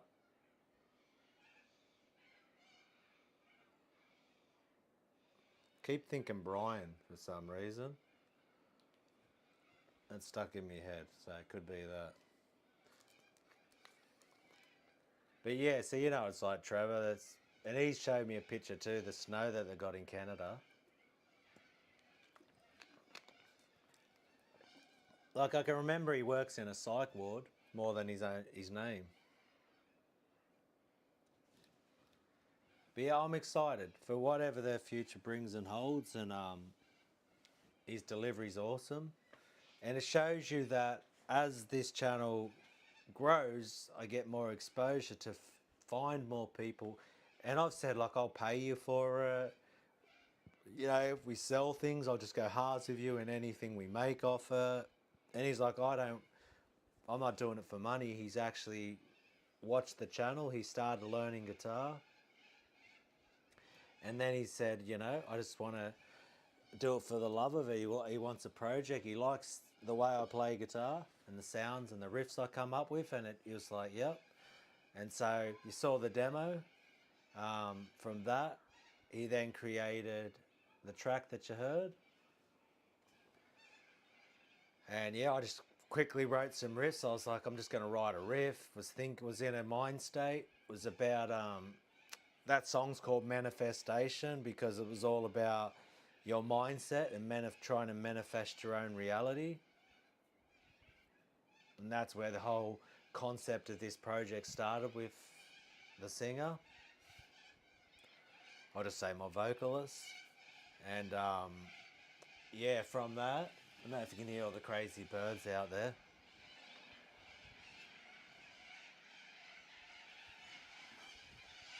Here they come. You dudes are off your head, aren't you? Ah, out. They're just like flying nearly out my window. They're doing their just before.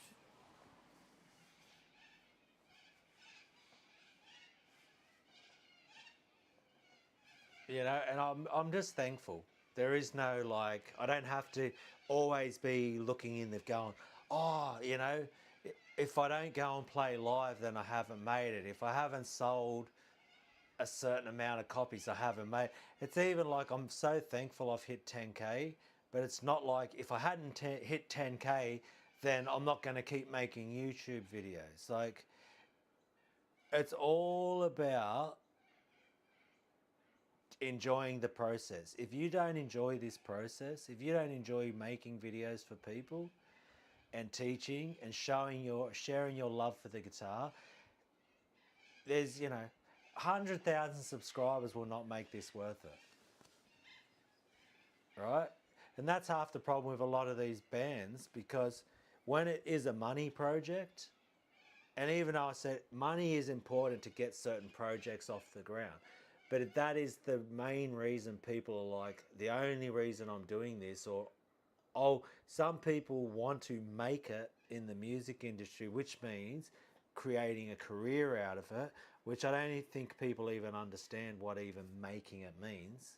Can you hack the road? Like, why, I could spend hours and hours, we could talk about all of that. Like, how many documentaries have you watched where the life on the road literally kills people? Addiction and all of this type of stuff.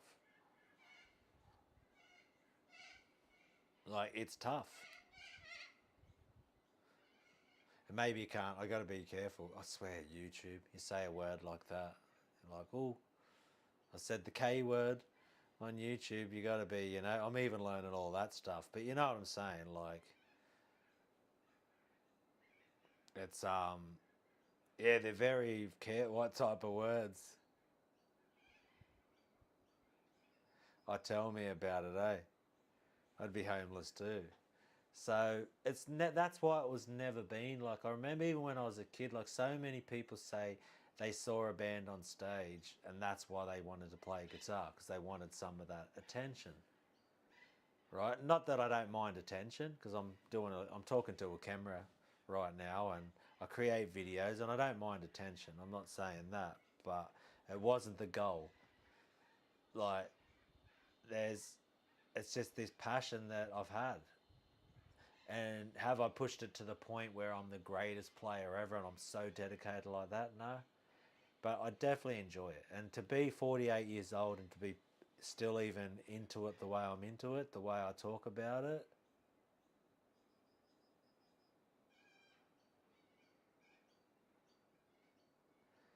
You know, it's it's just you got to have a passion for it.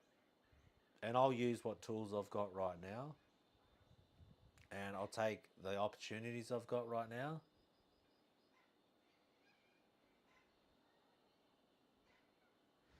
Yeah, mine was just hearing. I started playing guitar because of Guns N' Roses' Appetite for Destruction, because of Slash. That's why I got a Les Paul. And I'm not ashamed to say that I like Guns N' Roses. I really don't care. You know, I'm not pretending to be anything I'm not. If anyone wants to me to be honest, I'll be honest as. You know? And it's all a beautiful thing, man. And there's just something about the vocal delivery on that manifestation was almost like, I don't know, I could be tripping, but there's just something about that sound. You know? It's like, you're not hardcore enough. Do do do. You like Guns N' Roses. You're a poser, man. I swear the amount of gatekeeping in the more extreme metal community, the amount of gatekeeping is just crazy. You know, but hey, gatekeep on, people. I care.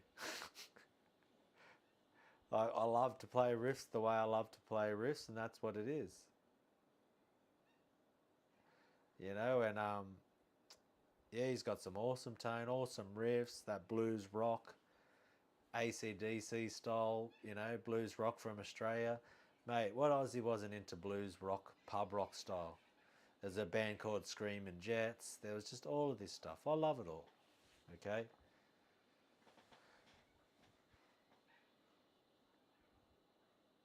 Like anything cool, like even like, man, if you ever listen to early Les Paul with his wife, like, just it's all beautiful, and I enjoy it, and I'm excited, I'm passionate. I'm on holidays right now, like I've worked really hard this year to even have, you know, to earn the holidays I have right now, and I'm just going to enjoy it, and it's all beautiful.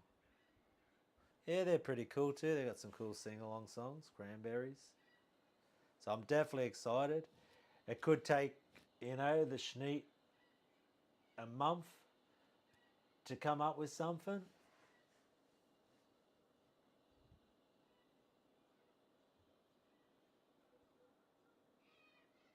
You know,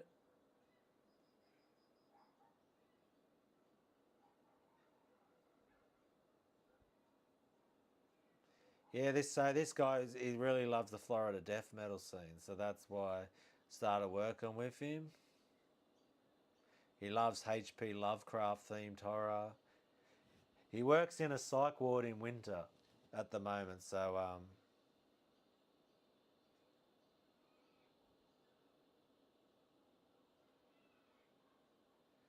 yeah.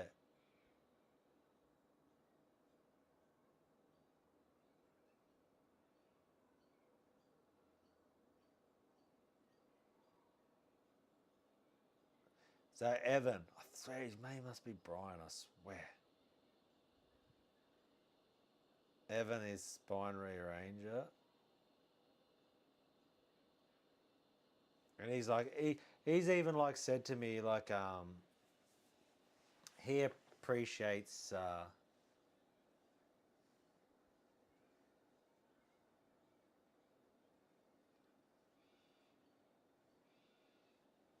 I'm just mate, and like I said in my last video too, like is just, man, the fact, like, you know, once you've had cancer and you've had surgery and, you know, and you're waiting to find out what stage it is and all of that sort of stuff, like, there's people who haven't made it to 48 years old at the end of the day, you know? And every day above ground now is a blessing.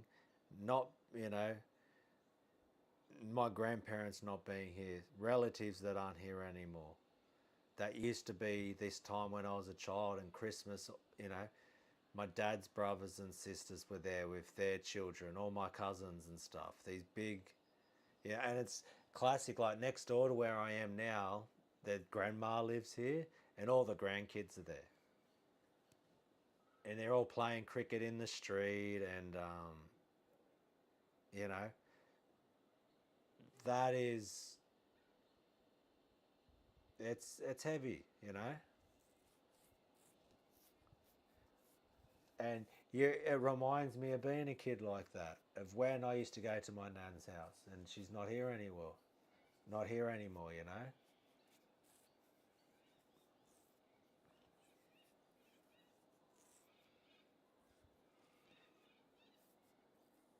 Yeah, and this time of the year, when you get older, and you've lost people like that,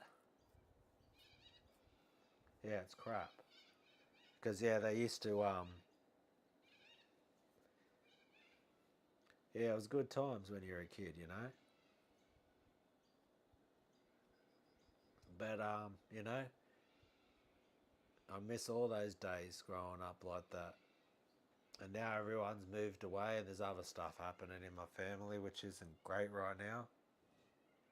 And I hope they can get healthy. But yeah.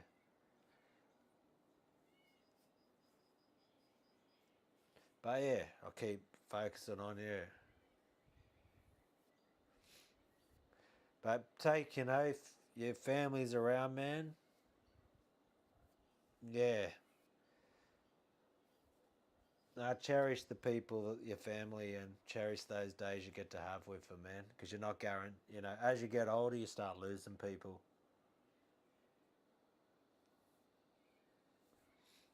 you know, in those times. And it goes fast, eh? But I'm just lucky that some people don't even get that chance, you know. Both my parents are still around, so. But mum's in another state. She's far, far away. I literally have to fly to try to get to her house. But it's all good. You know, it's made me who I am. Like my love, the this journey with guitar started because of my parents supporting me. A lot of the guitars that I've bought that you see around me started because, you know, it's all right.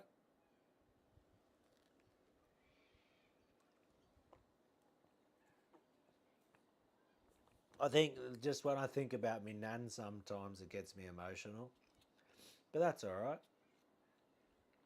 Because yeah, I was close with her growing up, and just all the adventures we would go on, and I'd go there and get minded, you know, stay at her house, and we'd go on trips on the ferries and trains and all that sort of stuff. I've pretty much got my dad to thank because I stayed at his house into my 40s renting a room off him. Apparently, another thing that I need to be ashamed about, but I really don't care. I was, you know, I was lucky enough that I'm close with my dad, and when him and my mum separated, then I went with him and then rented a room off him, and that's it. So, yeah, he would even go and sign loans for me to get gear, and I'd pay it off. When I didn't have a good credit rating, my dad would go guarantor on the loan for me and cover me, you know? So, but I'm very thankful, you know? And that's what I do as I get older. I just remain humble and grateful. I'm humble and grateful for this 10K. I'm humble that I can talk to you right now with this technology, and grateful that we live in this time, you know? Because even that little track that I got to create, you know, with someone from Canada, it's just amazing. It's an amazing time to be alive, and that's what I mean is, you know, if this does go to the point where I just keep putting in the work and the channel grows, and I'm definitely going to, you know, if I can work with brands and make some money out of this channel, I'm definitely going to take the opportunity now. If people want to say that's selling out, well, if I want to come to America and play a live show, that's what I'm going to have to do. Bottom line. So there's two options. I can just stay here at my house making content out of a bedroom in my house, or I can take every financial opportunity that's going to come my way, if it comes my way, and then I can travel to the States. I could do, you know, do like a meet thing where we come and we do live guitar, like a guitar workshop type of thing, would probably be my first dream. So if this channel can get any type of financial success, would be to fly to the States. Is probably going to be, because the majority of my viewers and supporters are from America, would be to try to get to America and do some type of guitar clinic or something like that. Because it's going to be easier for me to travel there than everyone have enough money to travel to Australia, right? So that is the things that I would love to do. I would love to, you know, get a signature series guitar or build guitars to try to make some money to make these dreams possible. You know, I'd love to go tour Europe. To make that possible, you need to open up ideas and expand ideas to make money. Like, you can't work 5 days a week at a place and think, yeah, that's ever going to happen. You know, I've got 2 weeks off, 14 days, that's it, to get this made now. So you won't be able to go tour.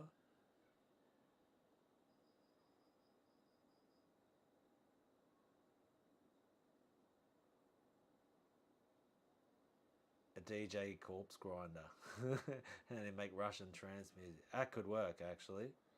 Good idea.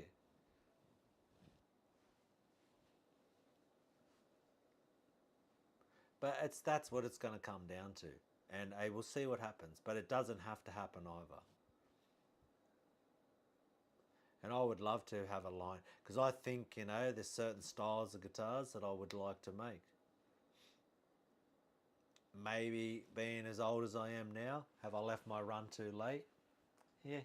But it also doesn't. I'm also happy just to stay here in Australia too, where I'm living in this area with the opportunities of work and all of that. Like, I'm still very blessed just to be in Australia, even though cost of living pressures and all that type of thing, you know, and just to have the health to play guitar, just to wake up, there's, literally, like I said, once you've survived cancer, then everything, it becomes, they're goals, but they're not,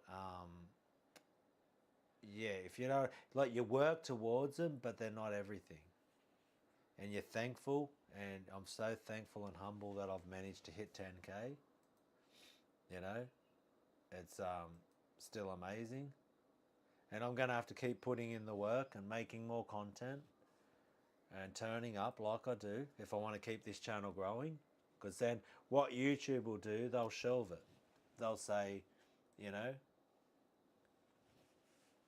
I'd be, if people can just, the subscribers, if I could get 2,000 of my subscribers to turn up for every video, that's going to make a difference in making a lot of these dreams come true.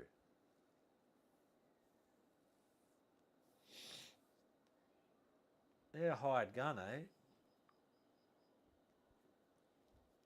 You'd look into that, but I think you'd probably be a shredder.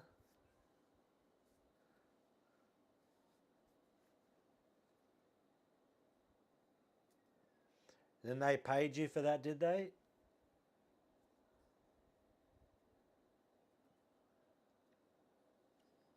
Yeah, so like, I'm struggling to get 1,000 views on a video with 10,000 subscribers. So it's good to have that number there, and I'm happy that it's built to that.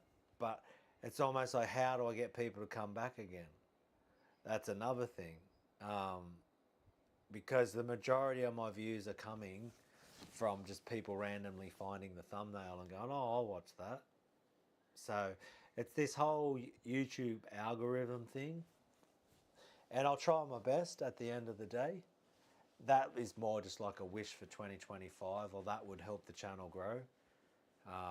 But maybe I need to get to 50,000 subscribers to have 2,000 people watch my videos regularly. Maybe that's what will happen.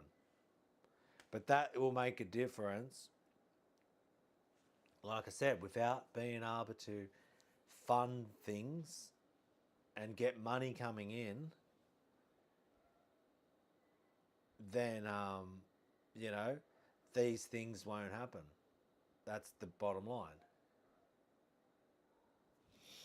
I have to might get me glasses here, you know, and that's okay if it doesn't. I'm just speaking out loud of what it takes to achieve these goals. That if people want to see me come and do that, hired gun, well, it depends how much they're going to pay, once again, because I need to pay my rent. Who's going to pay for the flights and all of that sort of stuff?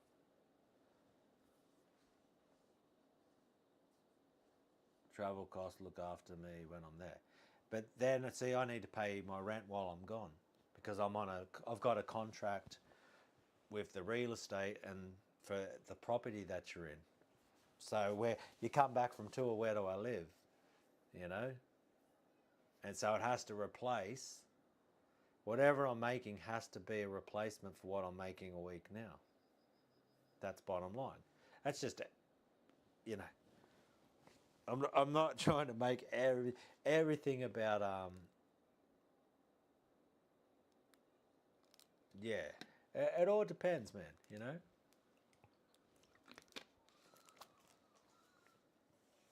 And that everyone knows it, man. Like anyone who's paying their bills understands how important money is, right? Now, when I started this, I was like, people, you know, got some comments, and I've had people unsubscribe from me too, because if I keep asking for Patreon, you know, I ask to like 50 cents a week, $2 a month for Patreon, which I think for giving tabs and things like that, encouraging you to play, I think that's pretty reasonable. 50 cents. That's all I'm asking. My goal with that,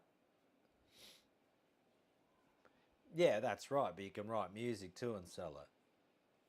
But yeah, I could write jingles. Like if this keeps growing, like this is what I'm trying to say was more the money side is if you want to go and travel overseas, right? Maybe one day, yeah. But that would be, see, but the thing is, you got to get to a point like, yeah, people might donate, but what happens if, we'll put it this way, what happens if I raise 2,000? Like, I'd have to have a goal, wouldn't I? So I'd have to say, look, I need to raise, I'm telling you now, like, to me to travel overseas and do something, well, you'd be looking about 10,000 at least, right? I make, just from my job, I make 4,000 a month, right? Just from my job. So I need 4 grand, my wage replaced, right? Then I need flight tickets, right? You're looking about probably to fly to America, you're probably looking about 3 grand economy class, right?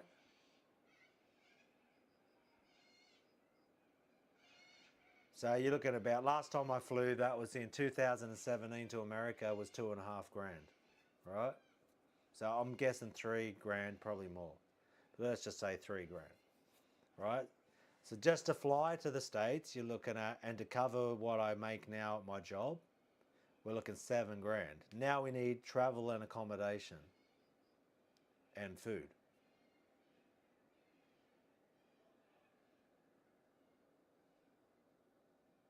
And that's what I'm doing. I'm definitely started. I've hit 10K. I've done YouTube for 18 months and I've hit 10,000 subscribers. I've already got a little bit of money coming in from Patreon. And they're setting goals. And they're not overwhelming at all. Like I'm just being a matter of a fact. It's no worries. I'm not worried about it. Like at the end of the day, I'm just outlining, because this all come from the King of Swing, going, you know, going out playing live shows and that. And I would love to, and I'd love to come to the States and see the friends that I made through Facebook and all that type of thing. The bottom line is, until some cash starts to come in. And this is, I'm thinking out loud about the future of the channel, right? And what I'm doing with that. So that's what I'm talking about. That's what I'm talking to now, is that as you grow, and this is my celebration, thank you so much for 10,000 subscribers and getting the channel to where it is. And I'm proven that I'm dedicated to the task. I've literally given 18 months of my life. Every single weekend, I work after work on this channel. I come home and I do an 8-hour day, then I come home and I put 3 to 4 hours into a video after work, plus creating music and tabs for my Patreon community, right? Then I'd work Saturday and Sunday, every day, every Saturday and Sunday for the last 18 months to get to where I am now, 10K.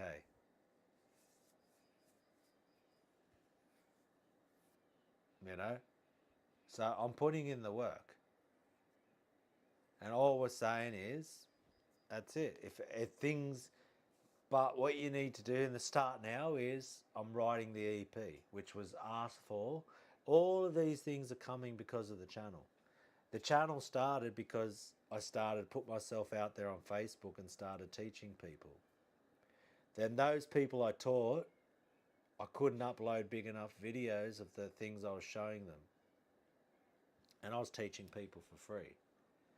Then from that, what I did after so that's why I started uploading my first videos to YouTube. From that, the views that I got, and looking into YouTube and trying to get an idea of what's happening, I then started listening to the comments and people wanting tabs, and it all happened because of that easy death metal patterns. That's where this whole thing started from, right? It's the journey. From that, we're here now. The amount of encouragement, the amount of support, then people started asking, do you have a band? Do you have music? I like your style, I like your riffs. Can we buy something, an album of yours? Like, you play good, you should be in a band. All of this type of things. It's all, you just keep doing what you're doing at the end of the day. Like, man, I'll tell you now, this is like what I've had. See, I'll go. Like, man, put it this way, to hit 10,000 subscribers in 18 months doing the content I'm doing is an amazing effort, right? This is a celebration day right now. I'm not looking, I hit it today it's Christmas Day in Australia. Today is a celebration day. Today isn't like, let's set more goals and I'm not happy. Like, I'm appreciating where I'm at right now. That's what this is. Right? And you don't get to 10K on YouTube without understanding or having a work ethic, a set of goals, some type of a plan, anything like that. You know? It's just, collabs could be good, but collabs will only be possible once the channel grows more. But I think I'm onto a good thing. Like, I just keep turning up and being myself. A lot of people like the way just talking to a camera. A lot of people like the way they watch me play and they want to play guitar after seeing me play. You know, all of those type of things. Ugh, imagine that. 100K seems impossible, but hey, just remember this conversation. Is the King of Swing, is this Skull Thunder?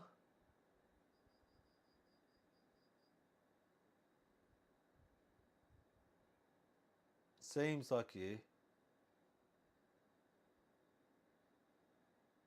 Because you said you haven't got your strings yet. You posted in the Discord with a broken string.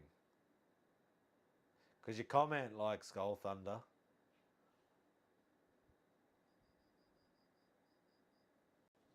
Or is my name? Is that not Skull Thunder?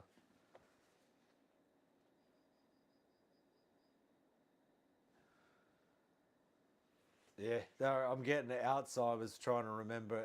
And I'm sorry about not remembering a lot of people's names, because it's even the one of the hardest things with the channel growing is when I was small, I could answer everybody and remember a lot of people, and you start to feel like you're letting people down if you don't remember all the interactions you've had, because every person is a special person. It's a trip, this whole YouTube thing. Because I don't like I try to comment to everyone, but they just keep coming, and you're like, oh, you know, um, and you struggle with that, and you start to feel like if you're letting people down, if you forget when did they leave a comment, what did they say to me, because I got so much to. Righto.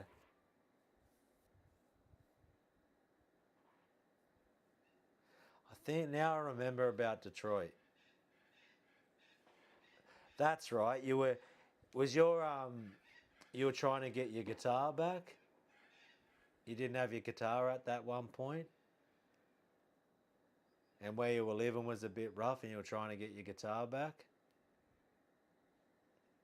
I think I remember someone from Detroit with that one.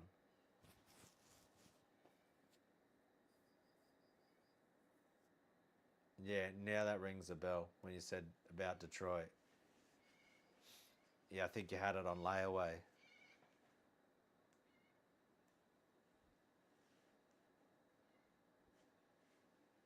Yeah, there you go. My brain worked. Yeah, I hope you can get that back too. Like, put it this way: if this channel got to 100K, I'd be trying to help people.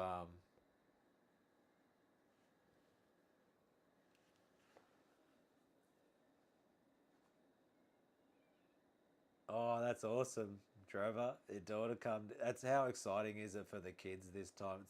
That's what the best thing is about Christmas.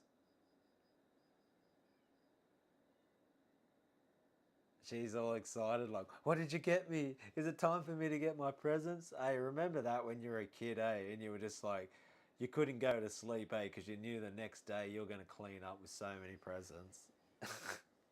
I was very lucky and blessed to have that type of upbringing. It was beautiful.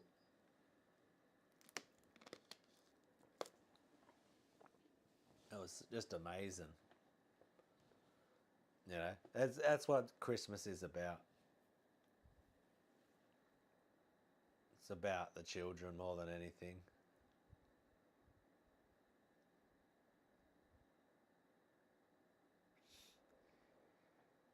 Yeah, I don't. I actually I've got a kid that I look out for, so I got them some presents.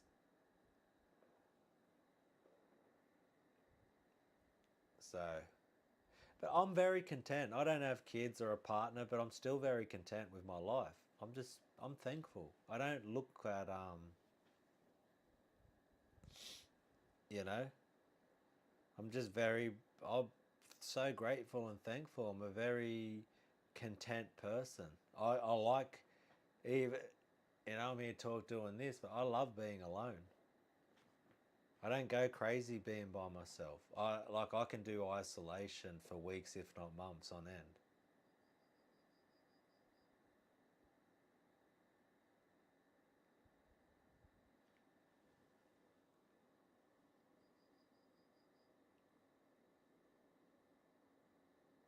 Oh yeah, that sucks, You freaking your birthday and Christmas.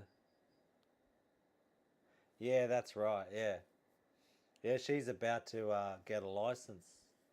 Turn 16 on the 20th of January, so it's exciting times for that. Yeah, I got her a couple of presents for Christmas.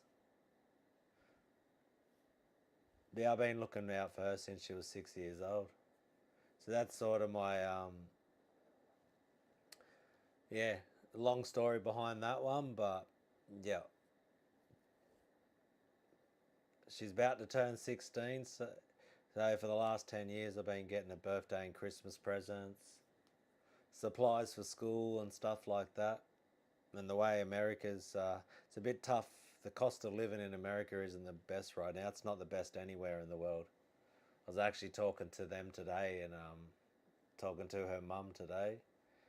And eggs are now near $8 a dozen where they live. $8 for 12 eggs in America. And they found one place that's selling them still for $5, but at Sherm's, $8 for 12 eggs.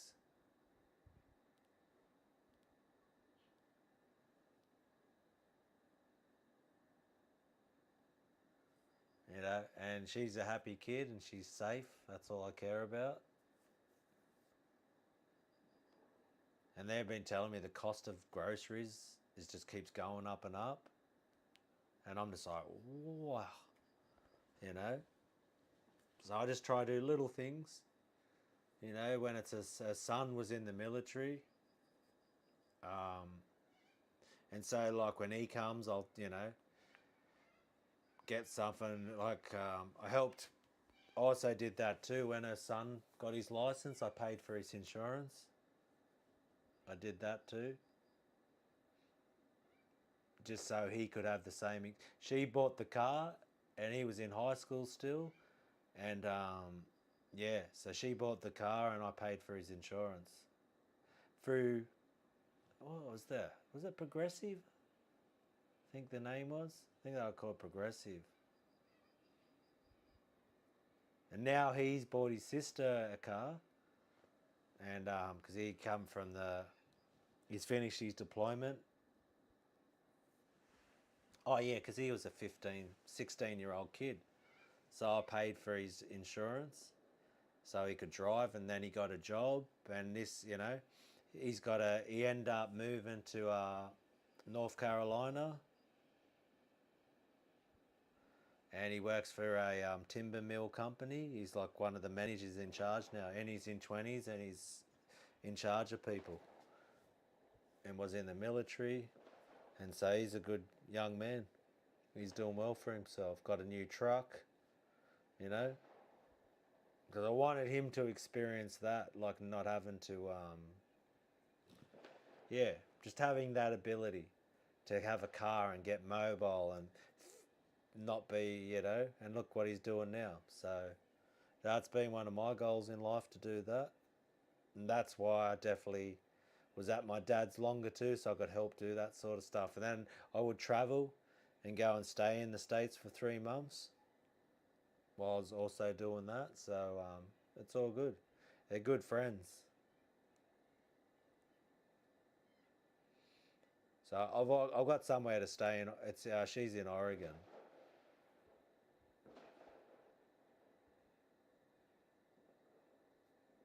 So favorite guitar shape. I'm just gonna go. I do love my pointies. Oh, it's hard to pick one, isn't it? I think for comfort, you can't beat a super strap body. So I think strap bodies and super strats are the comfort, but for just looking awesome, you can't beat pointy. Because like, look at this. How can you just pick one? Like, look at that. They're all sick, aren't they?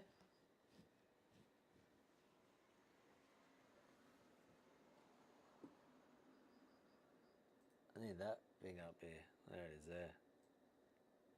Aren't they all just awesome? Oh, look at that thing. That's just awesome. When I first saw that, I was like, hell yeah. Look at that beast. Ah, nothing, man. Just chill by myself. That's my Christmas. And I got this one. How awesome does that look?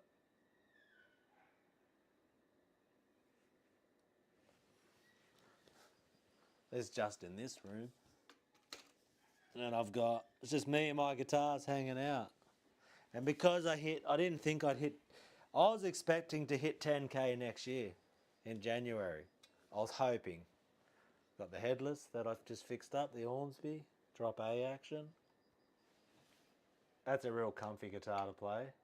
The headless. Your tuners are here. Um,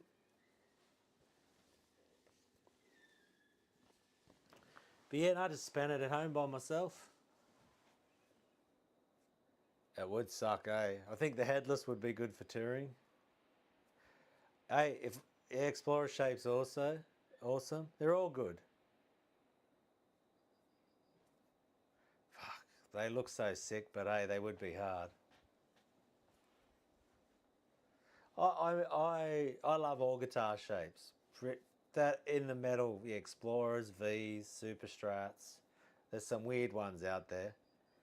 Ones with good neck access, pretty much. Explorers are awesome. Once again, all comes down to money. Don't worry, I'd have 50 of the bloody things if I could.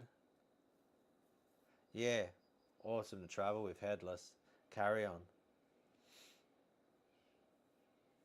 Oh man, I'd love it. Man, an old school Ironbird with a reverse headstock. That would be the guitar shape that I would, if I could build a guitar, it would be a take on an Ironbird with a reverse headstock, diamond inlays, one pickup. It'd be like this semi guitar, but with a sort of a take on the old school BC Rich headstock, Ironbird, one pickup, volume knob, out of the way.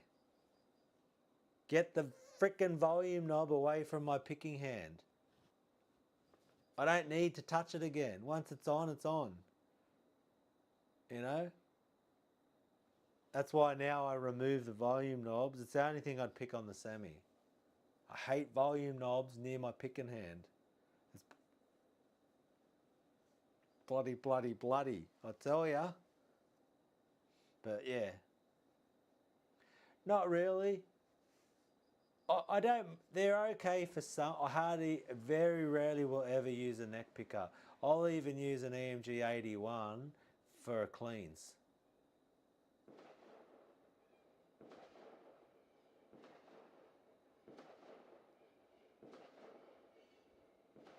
Have you got Ironbird, old goat? Yeah, I know Portal. You know Portal then. They were like doing some crazy stuff back in the day, eh?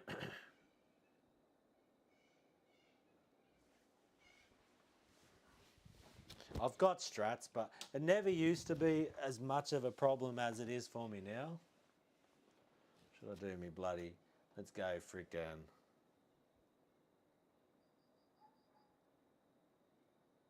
Light this up, eh? Oh, look at that. We're looking fancy. What do we got here? Etsy Christmas.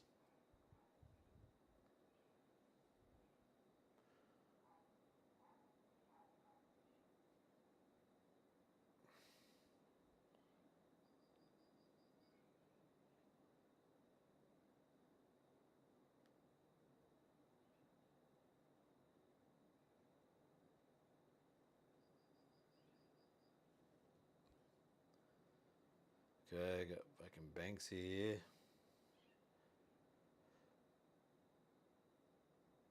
Brother.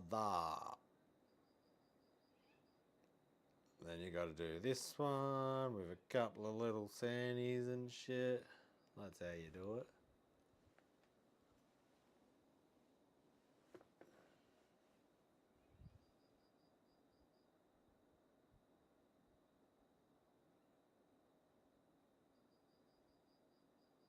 Oh, it's fireworks. Apparently, they're getting ready for New Year's. Or maybe someone just, I don't even think you can say that on YouTube, can you? I swear, man, YouTube and running your mouth is freaking not good for Australians.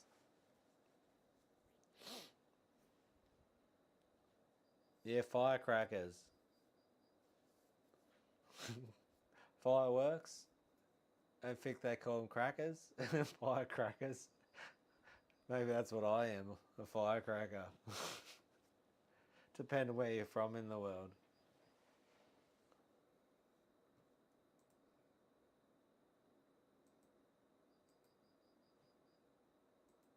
But yeah, that's you know, I'm just so stoked to be What's up, Wes? Yeah, I do like some of the shape of Solar, but I cannot stand the 12 fret logo.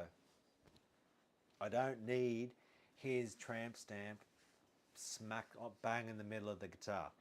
Okay, I get it. There's your Solar Ola logo. Nah, that ruins it for me.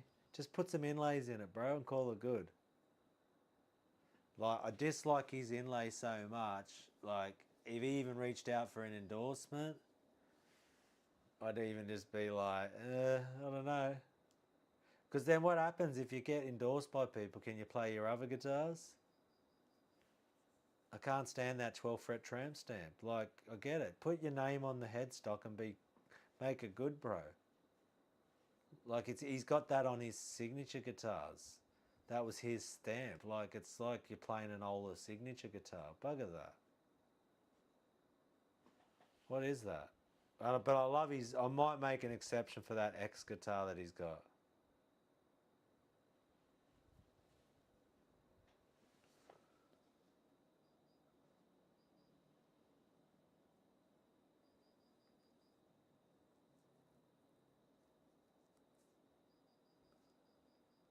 I'd want a Floyd one. There's a Dismember one. There's one where they've got it like the logo's black so you can barely see it.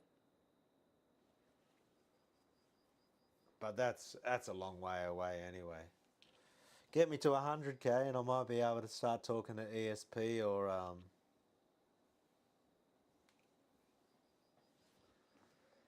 they look like good guitars.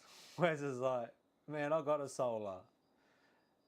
I was tempted on buying them. I probably would have bought one a while ago, but I'm very picky now. Well, Merry Christmas, Trevor. Have an amazing day with your family and enjoy the time with your kids. Your excited kids getting their presents, man. I appreciate you hanging out. Appreciate your time and thanks for the support, brother. Have a great day.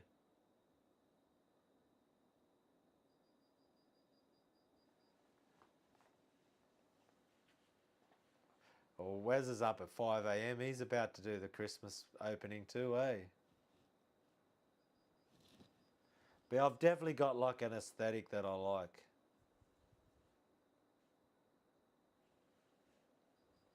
I think when I was younger, I probably would have bought a Solar, but yeah, I just can't get over that inlay. Does me head in. But that's just some weird ass OCD bloody whatever. I just like what I like, and no hate against people who like it. It's, you know, it's like some people like hot sauce, and I've got gringo mouth. It's all good. I love like Jackson's one of my favourite for the like shark fin inlays. Yeah, but not really interested in the budget line. But you're saying are they a good guitar for me, or for you just saying what about them to buy them?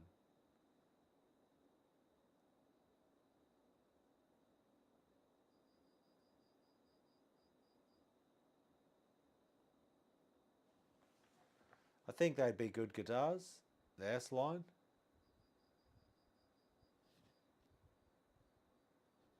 Yeah, King V's are awesome. The only one, because I don't play it as much, the only thing I find with V's, they're not very good to sit down with if you're playing and recording and that. Yeah, I'll get like that, eh? I'll just wake up. I did that today. I got up at 2:30 and started playing. And then yeah. And then frickin' I went back to sleep for like an hour or something, then woke up, was up for most of the day, then crashed out again. And Dinky's awesome, yeah. They're good value.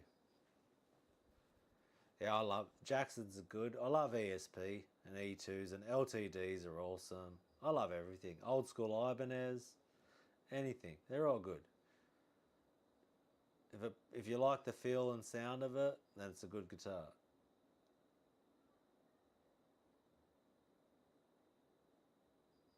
Custom shop Jackson. So you got an Iron Bird and a custom shop Jackson. Do you want to get married, old goat?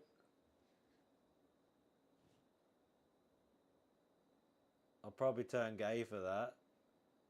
Just saying.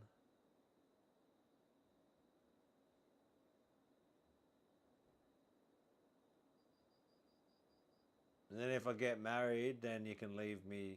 Either I leave you my guitars, or you can leave me your guitars.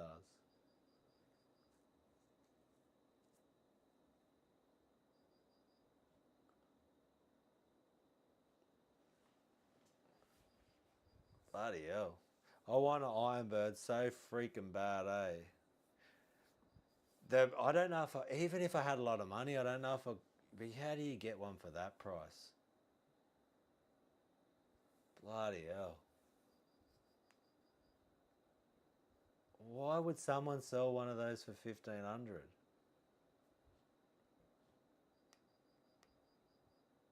Definitely sounds meffed up.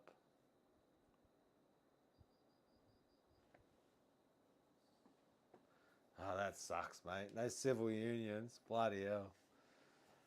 Oh well. Looks like someone else gets your guitars. Yes. But I'm stoked. I'm so stoked with what I have. The fact I got to buy them years ago when they were decent prices.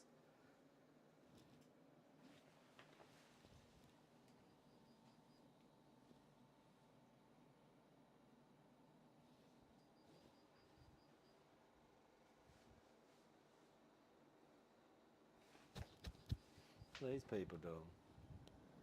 What's going, mate? What are you up to?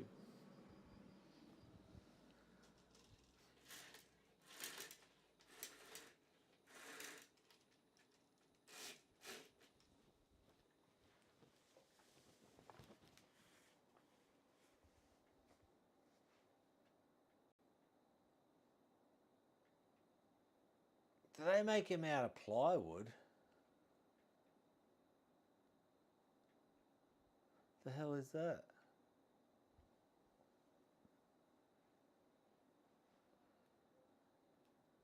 That's crazy. He's just slashed and burned it.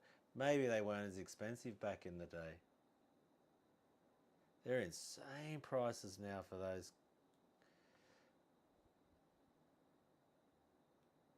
I'd probably want like if I had like in Australia now they're like freaking 7,000, 7 to 10,000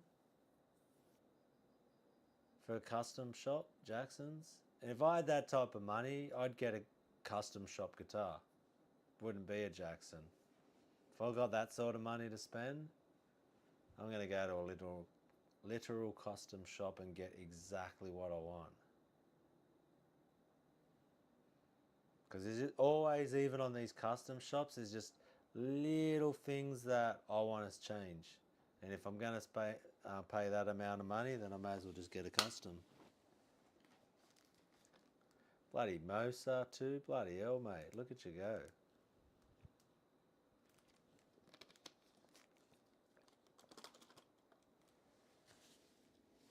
Have you got a will? If I can't marry you, then maybe you can just leave them to me. We'll make a deal. You sign yours to me and I'll sign mine to you.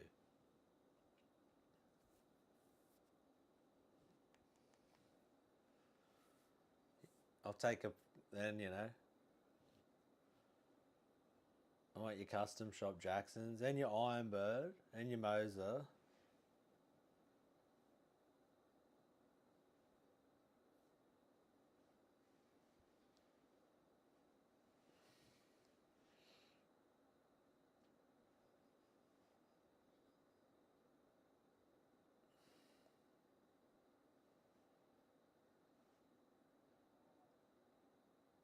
Yeah, it's like I wish I would have bought a USA Washburn an ML. I wish I would have bought a USA ML back when they were dropping those.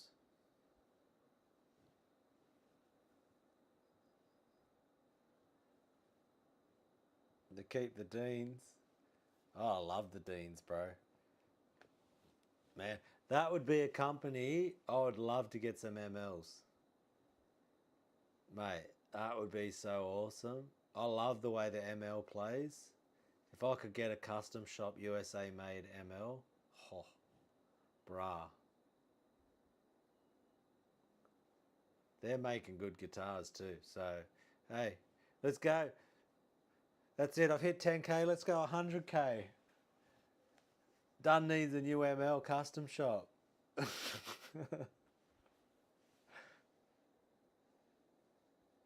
want to be like Ola and have all these USA ML guitars and buy more of them.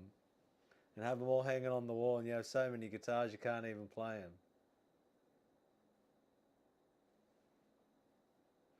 I would love that. I already have it specced out. Just give me a black one, some gold hardware or something like, or just all blacked out. Simple dot inlays, like my one. Yeah. Ebony fretboard. Do you know if I'd go the 24 3/4 or 25.5?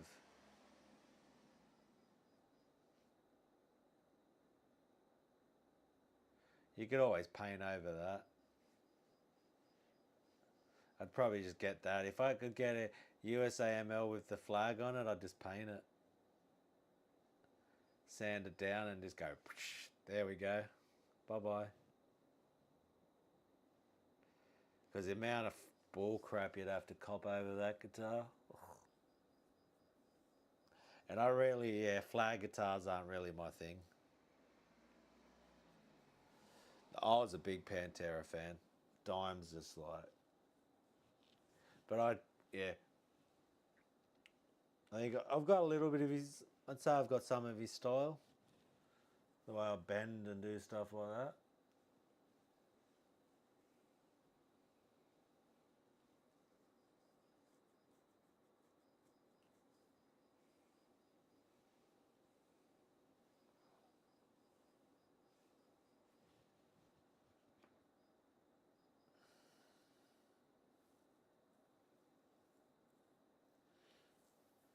Yeah, I'm sort of, because I think the MLs that I got's 24 3/4 and I like it. But yeah, I'd probably go 25.5.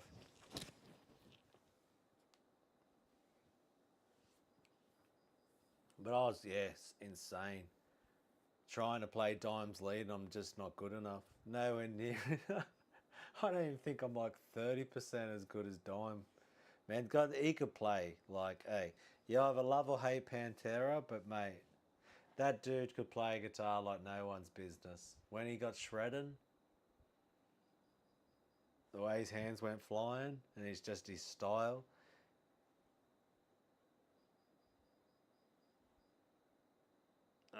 Oh, you get cancelled hard as trying to have a channel with that on it. I wouldn't even waste my time. And I don't really, yeah.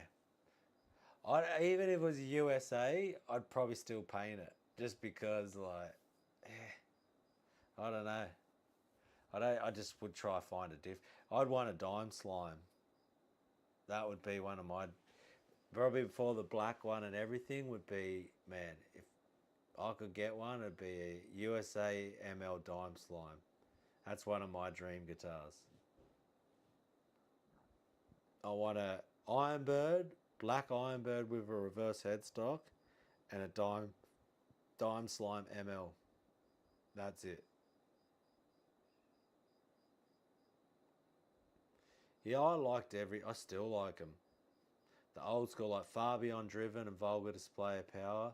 Even Cowboys. Yeah, Great Savage Trendkill. I love all those albums. They're sick. Oh, yay. Yeah, I forgot about that one too, eh? The Stealth. 100%, bruh. That would be, mate, if I could get Dean to make me guitars and the Stealth, just blacked out. One pickup Stealth.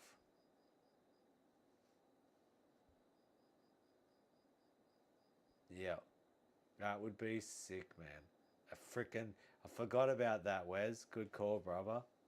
That Stealth, end of the story. Done. That's my signature guitar right there. So that's it. Let's get 100k.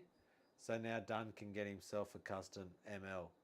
And I'll rep, I'll be like, Dean, I'm your people to start, I'll go to America and I'll say, look, do you want to grow this company? Because you're making guitars that no one bloody wants.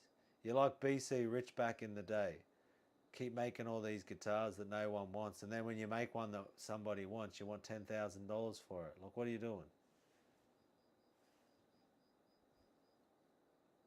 Let's bring back the Black Stealth, okay? Black Stealth, one pickup. That's it. One volume, one pickup. Floyd Rose. I don't know if I'd do matte black. I'd probably want a gloss black Stealth. Gloss black. And then if you want, you got the option. You can have gold hardware, because I think even a Stealth with a gold, it's like a Trans Am fighter jet with the gold accents. I'd have like black, gloss black Stealth with a gold Floyd, one pickup, and gold frickin' Dean logo on the headstop. That would be sick. Pimped out hard.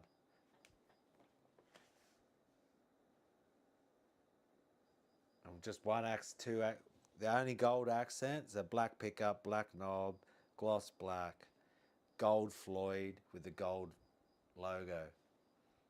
Just perfect. That would be sick. But yeah, it's like a Stealth with gold. Give me the Trans Am 70s vibes. With the Pontiac Firebird, black with the gold Firebird. Some full frickin' Smokey and the Bandit style.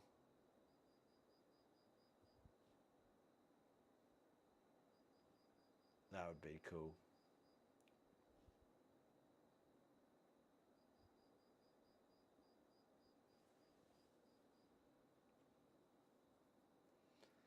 Hey, Merry Christmas, Brody. And I'm more than happy that the channel's helped you on your journey as a guitar player. And it's another beautiful Christmas present for Dunn right there. Helping people and knowing that I've helped you, mate. That's awesome. Help you love the guitar more, mate. That's like, hey, makes it all worth it, brother.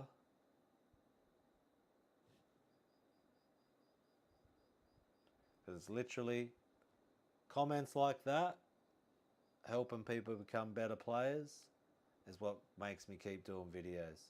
I really do enjoy helping people and helping them love the guitar more. And yeah, it's a beautiful thing.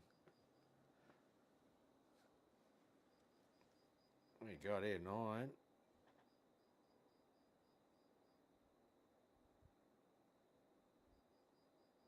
It's going well. But yeah, what a good Christmas present. I was hoping today just for like Christmas being a bit of a goof. Going, oh man, that'd be an awesome Christmas present, even though it means nothing. And I was just like, wow, I got to 10,000 on Christmas. I'll never forget this 10,000. To get it on Christmas Day is just amazing. Like, I'm just, yeah. I'll never forget it.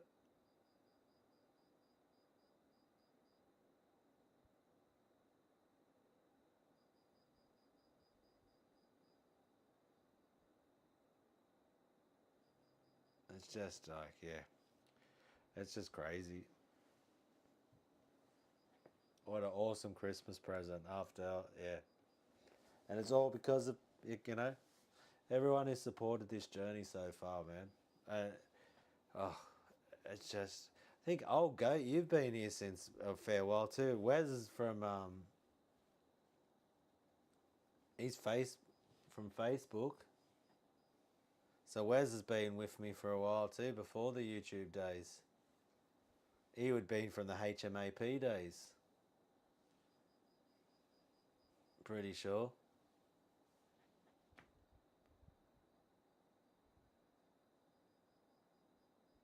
Yeah, thanks to everyone all around the world.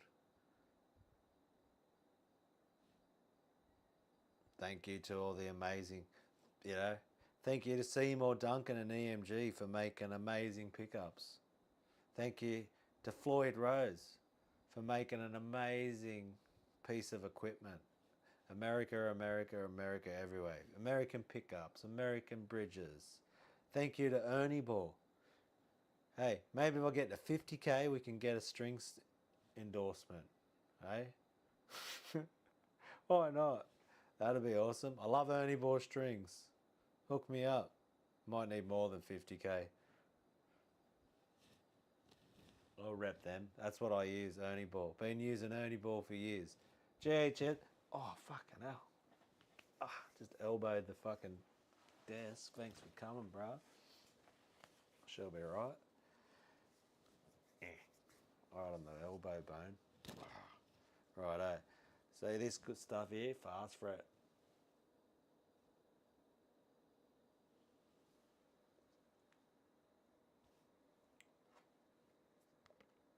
Yeah, that's, you know what you're saying there, like you get inspired to play old goat. I think that's what definitely one of my strengths, because like it's definitely been one of these things where you think, you know, like you'd know this old goat being a player, and that is and anyone. You imagine like if you there's people that are so much better player than you, and you want to make a YouTube channel trying to teach people, and it's been a trip for me to actually accept that I have value for people in the world. That has been probably the making the videos and turning up and doing that. I enjoy making videos. I enjoy, I really do enjoy the creative process of this filming. I enjoy the interaction. I enjoy just playing my guitar. But when you're alone with your thoughts and you're like, oh, and you listen back and you're like, oh, it's a bit like when I'm in the moment playing, I'm loving it. But then when I listen back, I'm like, oh, that was a bit crap, man. You missed this note. You did this wrong. And then you watch, like I said, Jeff Loomis just go and sweep all over the board, and you're like, oh my God, I suck. But it's probably one of the toughest things has been overcoming that. When you put, if I was just sucking by myself in my room at my home, then it doesn't matter, does it? But that confidence to put yourself out there has been a trip, I'll tell you.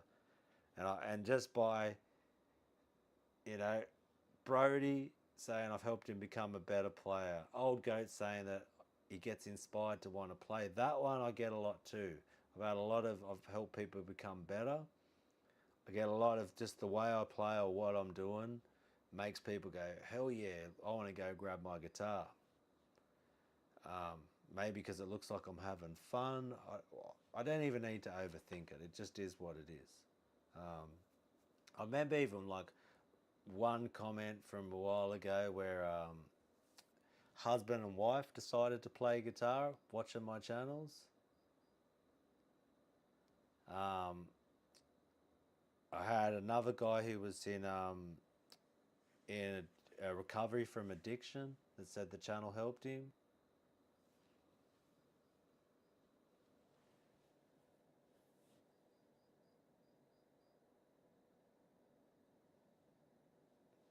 Yeah, we are hard on ourselves.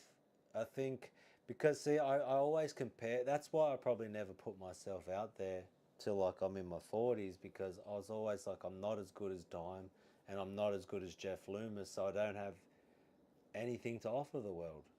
Why would anyone care? You know? Cause it's like a tough thing. Like you got to be tough on yourself, because being tough, you don't have to be. But me personally, I'm tough on myself to push me, because if I become complacent and think I'm good, then it doesn't keep you pushing. And there's just little parts of my playing that I'm just like, oh, I struggle with that. And then sometimes it pushes me harder to keep going. It's a tough one. I do love playing, man. I really do. It's which we might even. I'm just gonna mute this. Got to go to the bathroom.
Well, with all that being said, I think I'll sign off with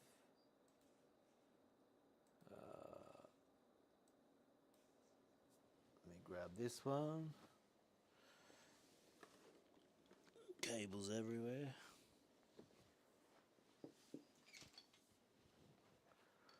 Smash out a couple of riffs.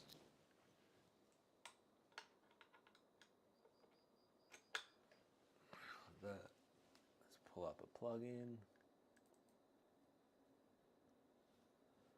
See what it's going through. Bring it over here. Oh yeah, it's about to light up.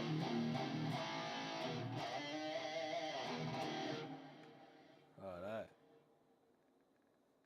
So, pull this back up again. That one there. Bring her over to there. Like that. That's what we want, so I can see that. Just get your volume ready, just in case. Because this might come in loud when I light this guitar. It's going to be a lot louder than what my mic level is now, so just adjust your volume down right now, and you can adjust it back up. So I'm about to light up this plug-in.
Oh, and there you have it, mate.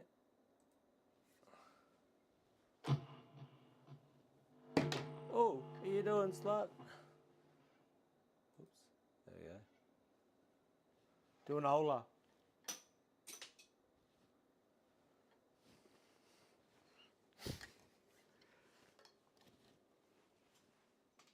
That went to Pig Heaven, wherever that is. Oh, there she is. I can still get it. There you go. Having a bit of fun. That's what it's all about, eh? Enjoying it. So I'll go fired me up. He's like, you can tell that I enjoy it. I just love playing and it shows. And hey, that's what I tried to do then. Whatever that was, I could have kept going. You get in that flow. But hey, you love it. Like we're saying the tone, man. These plugins, that's the Soldano, Neural DSP. Imagine have one of those in real life. That's what I'm writing a lot of the, I'm writing this EP with the plugins. I could use all these amps and record them, but that tone, bruh, they probably don't stack that well if you're trying to do multi-track recording. That's the only thing I found with plugins. One track, double tracks, they're not too bad. The more you start trying to stack them up, they get a little bit weird sounding. They start tripping on each other. But when you do real amps, multi-tracked, just a lot clearer. And that could also be my computer, because I was struggling when I did all the keyboard stuff. I was really struggling to try to keep up. And I always wear these because I like the comfort. When I'm fast picking and stuff and my skin's resting on the body, it's just like a habit I started doing years ago, and I can't play without one. It's just the comfort. I hate the feeling of my skin on the pane of the guitar here. So it's just like a cushion. And when I'm picking fast and stuff, I just love that feeling. So that's just like this thing. That's why you'll always see me wearing this sweatband, because it's just a comfort thing, which is something I'll probably never talk about. It's just one of those weird things that, it's just purely comfort that I do that for. But hey, so there you go, legends. I think that was a good outro for this 10K. Amazing. Yeah. Holy, 10,006. Let's go 100K. Hell yeah. I get like these little streamer thingies when you do it. That's crazy. That's so sick. But yeah, I'm excited. I had a good nap today, so where's the thing gone there? Come on. There we go. I'm excited with this, now the EP. I'm excited for the vocals. If you were here earlier, I don't know if anyone, did you get to hear the track with the vocals? I don't know if you just want to have another listen to that. Listen to the vocalist.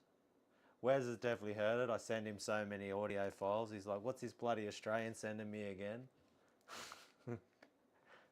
So not these Aussies sending me freaking voice messages, guitar riffs. I reckon, Wes, I've hit him with so many riffs over the years. I'm just like, check out this riff, check out this riff. Or this little idea of a song, like, man, anyone who's friends with me, you'll know I'll just drive you crazy with the amount of riffs I'll send you.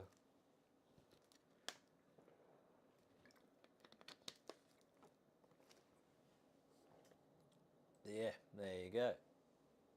Thank you, everyone who supported the channel. Thank you for helping me get to 10K.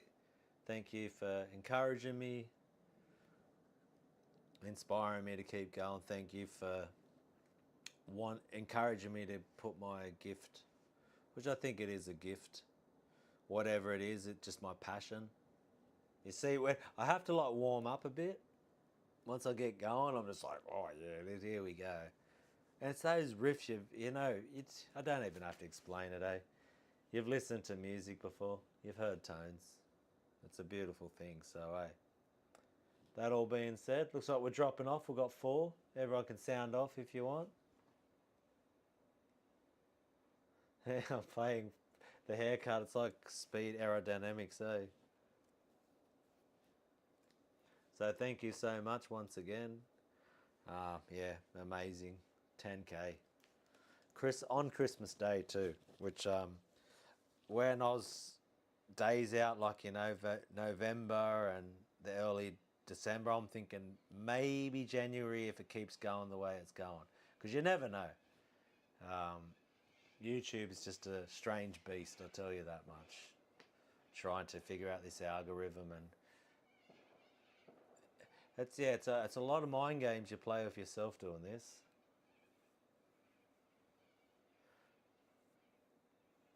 I'll see you at 100K. Hey, if we ever get there, old goat, you can remember this. How long have you been here, old goat? I swear you've been here since bloody close to 1,000 or 2,000. I've definitely seen your name pop up. Light it up for me, brother. Get into it, old. Hopefully that riffing out I just did then inspired you. Sounds like it did. Time to play some guitar. Sounds like I just sent up the vibes across the ditch to one of my Anzac brothers. So go light it up for me, bruv. Enjoy this.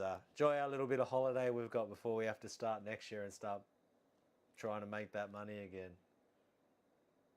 No worries, brother. Appreciate you.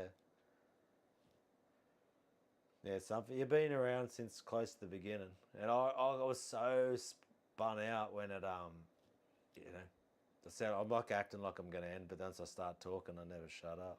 But I was so yeah. This is the first probably like milestone hit in 10K that I feel like it's a. I'm humble, but it's almost like I feel like I've put in the work because I have really worked hard for this stuff to try to grow the channel, and the fact that it's, and then yeah, that I've worked hard, but also people encouraging me, because I probably would have stopped if people weren't like, saying that I'm encouraging them or getting something, thanking me for helping them become a better player. Yeah, as truly is this. It belongs to me for my hard work, but also belongs to everybody. If I haven't even messaged back or replied back, I read every single comment. And sometimes I'm just like, I don't know what to say, and I don't want to just go, oh, thank you, and seem like the reply's dismissive. But I've read everyone, and yeah, everyone isn't like, thank me for helping them on their journey, or just leaving me those positive feedback. It's just, this 10K is just as much yours. I didn't even read that. Oh, yes, cheers and great to see you. Oh, it's a new one. 100K, I'll bring my iron birds over. I'll hold you to that. If we're still alive by them, old goat. It's taken me nearly 2 years to get to, or 18 months, so a year and a half to get to 10K. At this current rate, let's just say it's 2 years, so that's 10K every 2 years. That's 20 years, bro. At this rate, I'll be 70 by the time I get to 100K. If it keeps growing at the current growth rates, I'll be 68. So I don't know how much more riffing and metal I got in me at 68. We'll see what happens, mate. So, hey, it is what it is. I'll definitely need a Festivus miracle, but to hit 100K.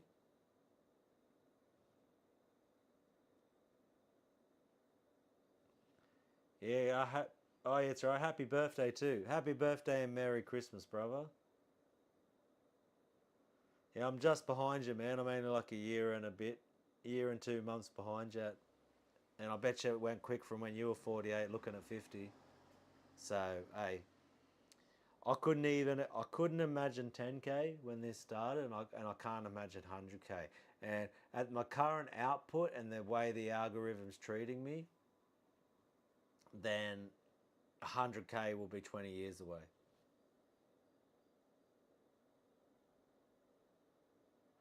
So, hey, I think, right, it's I'd love that.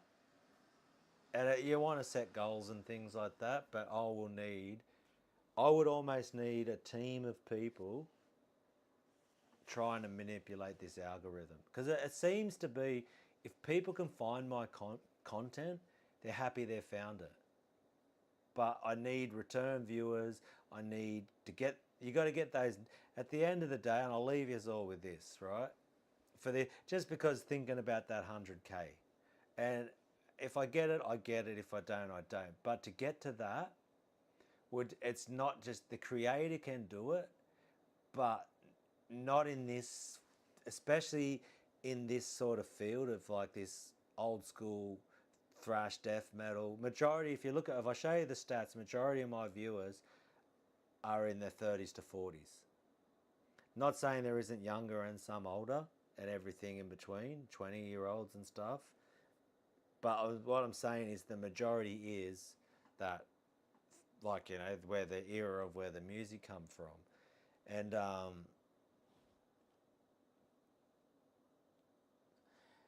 but it's been, like I said, it's a year and a half. So it's probably not 20 years, it's maybe like 15 years, because that means every 3 years would be 20K. So that's, 3, 6, 12, 15. Yeah. So it is, 15 years at current rates. It would take 15 years. To make that happen faster, would need an effort where you have like almost like a supporter crew that just people that consistently turn up for every single video. And like, I got 5 people watching me now, and I appreciate every person, but what I was going to say after I always lose my train of thought is that the whole idea of YouTube isn't just about, for me, it's just about making videos and playing guitar and encouraging people and lessons and all that.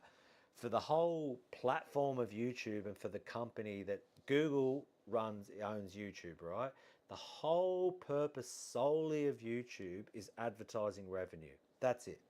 This is a money-making endeavor for Google, and it's a money for Google. That's it. So that's just like one of its branches of its company, Google, right? So that's the whole point of why YouTube even exists, and the whole reason.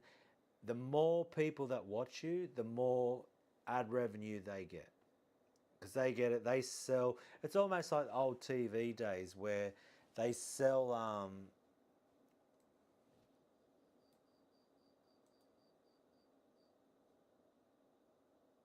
Yeah, yeah, I'll forget to always. But that's the whole purpose, right, of this thing. It isn't just to be like, oh, here's a platform for you to share videos on and create a community. It's bottom line, this whole thing about YouTube is money, right? The only way they will push my videos to more people is if more people watching. So if I had, say, I've got 10,000, this is like just all hypothetical. If it doesn't happen, it happens, whatever. I'm not, just thinking out loud and talking about trying to hit 100K. If that's the whole idea of me trying to grow the channel, because I'm very happy. And it's almost like an addiction trying to grow this thing, I tell you. Once you start on it, you're like, oh, I want to push this. It's like, I swear, it's like a gambling addiction it gets. But, so what it would take is, like, say, if I could even have 5,000 people turn up for every video that I post, right? Google or YouTube, the algorithm's going to go, hell yeah, I'm going to push that to more people. Because I notice that, like, when my videos get 25,000 views, I get like 400 subscribers. But these, like, 1,000, like 2,000 videos, you're lucky if you get 10 to 17 subscribers. So it all comes down, and I think I've shown people this, and I can probably show you this side of stuff now. So if we go to, where's my analytics? Right here, right?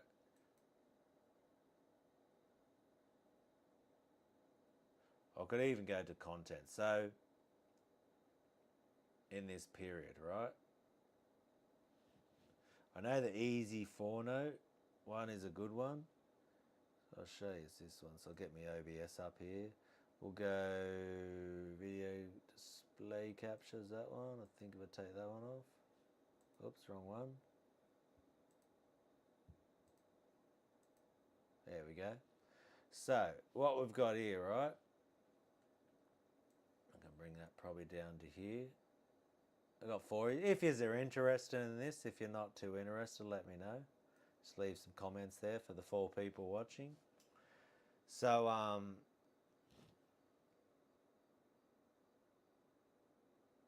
oh, what's up, Simon? How you doing, brother? Merry Christmas.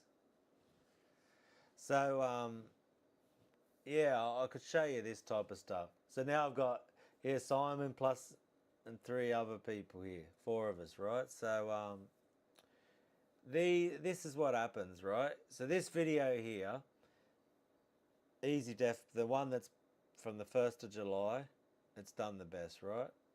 Now if we go to this video and we go to reach, right? Shows you how much cash I've made. This video alone has got 2,000 subscribers. right? Now the reach, they've pushed it out to 900,000 people. If I go back to the overview again, it's got 37% retention. So this video did well. It's been a good performer for me. And that's since it's like 86,000 views has made me $160. That's not too bad. But we're looking at the subscriber count here. So if we go back to one of my recent videos, this one's had easy 4-note, right? This one's had, if I go to it, we'll click on that one. I made $11 off that one. They've reached the reach of this video. They've only shown it to 31,000 people. This video. From that, and if I go back to overview, 40%. It's got pretty good retention, which is a lot better than my life. Now this tells you how people found my videos. So 76% of the people who viewed it was from just recommendations. Only 4% of my subscribers watched this video. Right there. Right? Which is, it's a weird sort of thing. And I don't know how this like subscriber thing works. Like, it's very strange. If this is like my subscribers are getting it on their recommendation, maybe that's what it's part of. So I don't know how these stats work. I could be off on saying that. I think it is more than 4% of subscribers watching it. Because that, when it's lower numbers, it's always a lot. But this video has got, instead of having where it's got a big reach, 30,000, 900,000. So that's how reach means how many times they put it on the feed for you to see, for a possibility for you to click on it. That means this one has only been shown to 31,000 people, which resulted in 43 subscribers. This is the massive thing. Same if we go back to, where's the easy, one that did well recently. This one here. Right?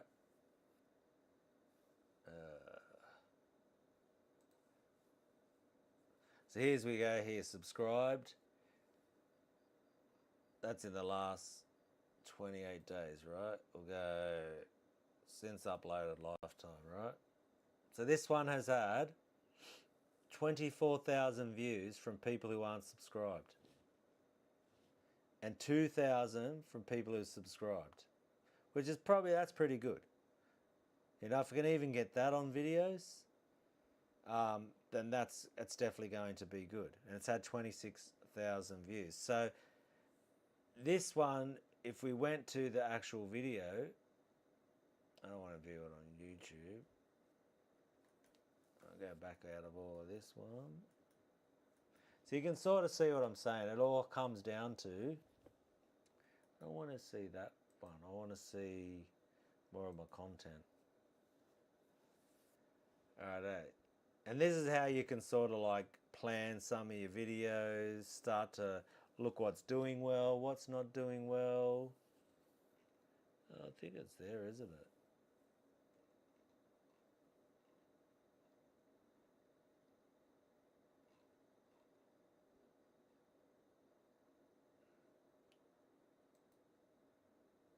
Find this other one. There it is here, right? So we go to the analytics of this one. So here's an older one.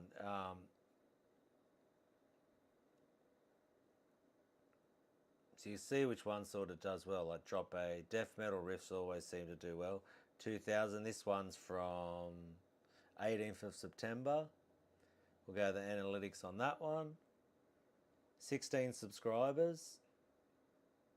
41% retention, which is still a pretty good retention. Reach, they've only shown this to 28,000 people. So that's a big thing here is, and then I go to this one with 25,000, which is the one I was trying to look. I've made $97 off that. This one's done really good. But look at the retention on it, 25% compared to other ones. But this reach, they've shown it to 300,000 people.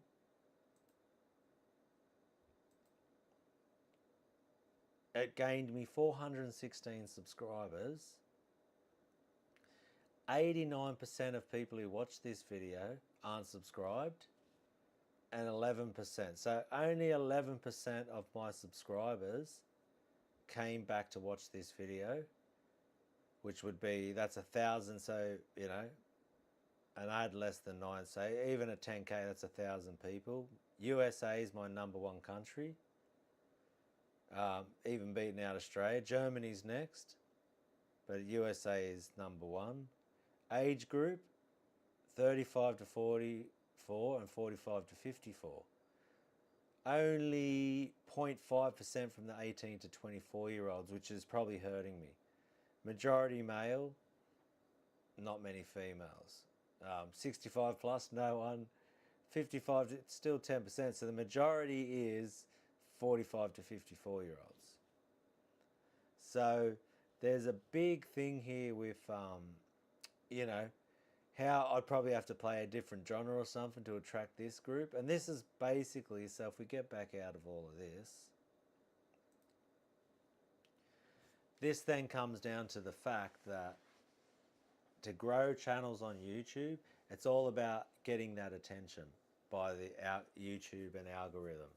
And them wanting to, I think by demographic and age and all that type of stuff, they're like, who can we show these videos to keep them on the platform, to keep them watching so we can sell advertising revenue.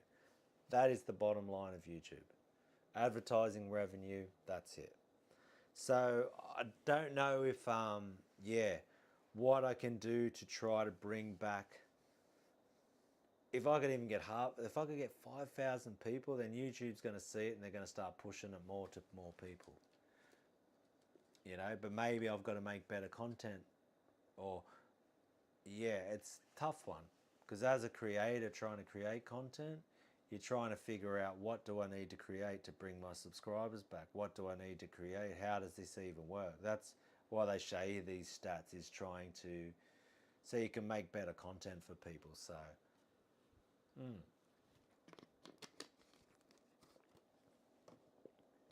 so it's definitely a part of being like this, a creator, is trying to understand this machine that is YouTube.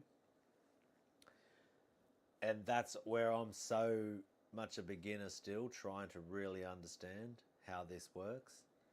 How can I keep people on? Maybe it's the end of the videos. I've got to, there's a method to it for sure. So I always find the more people that find my videos are very happy that they found them. So if I can get that happening,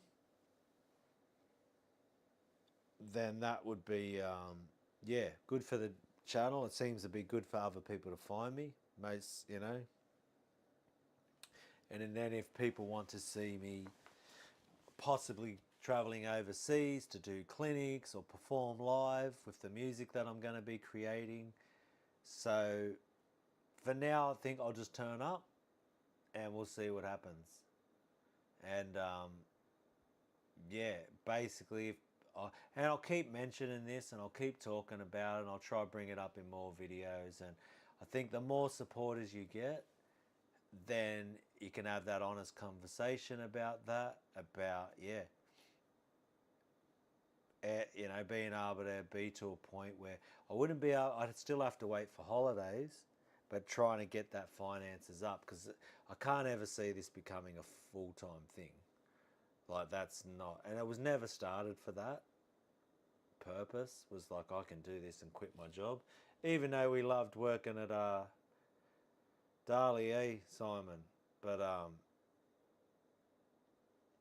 what can we do? It's one of those things.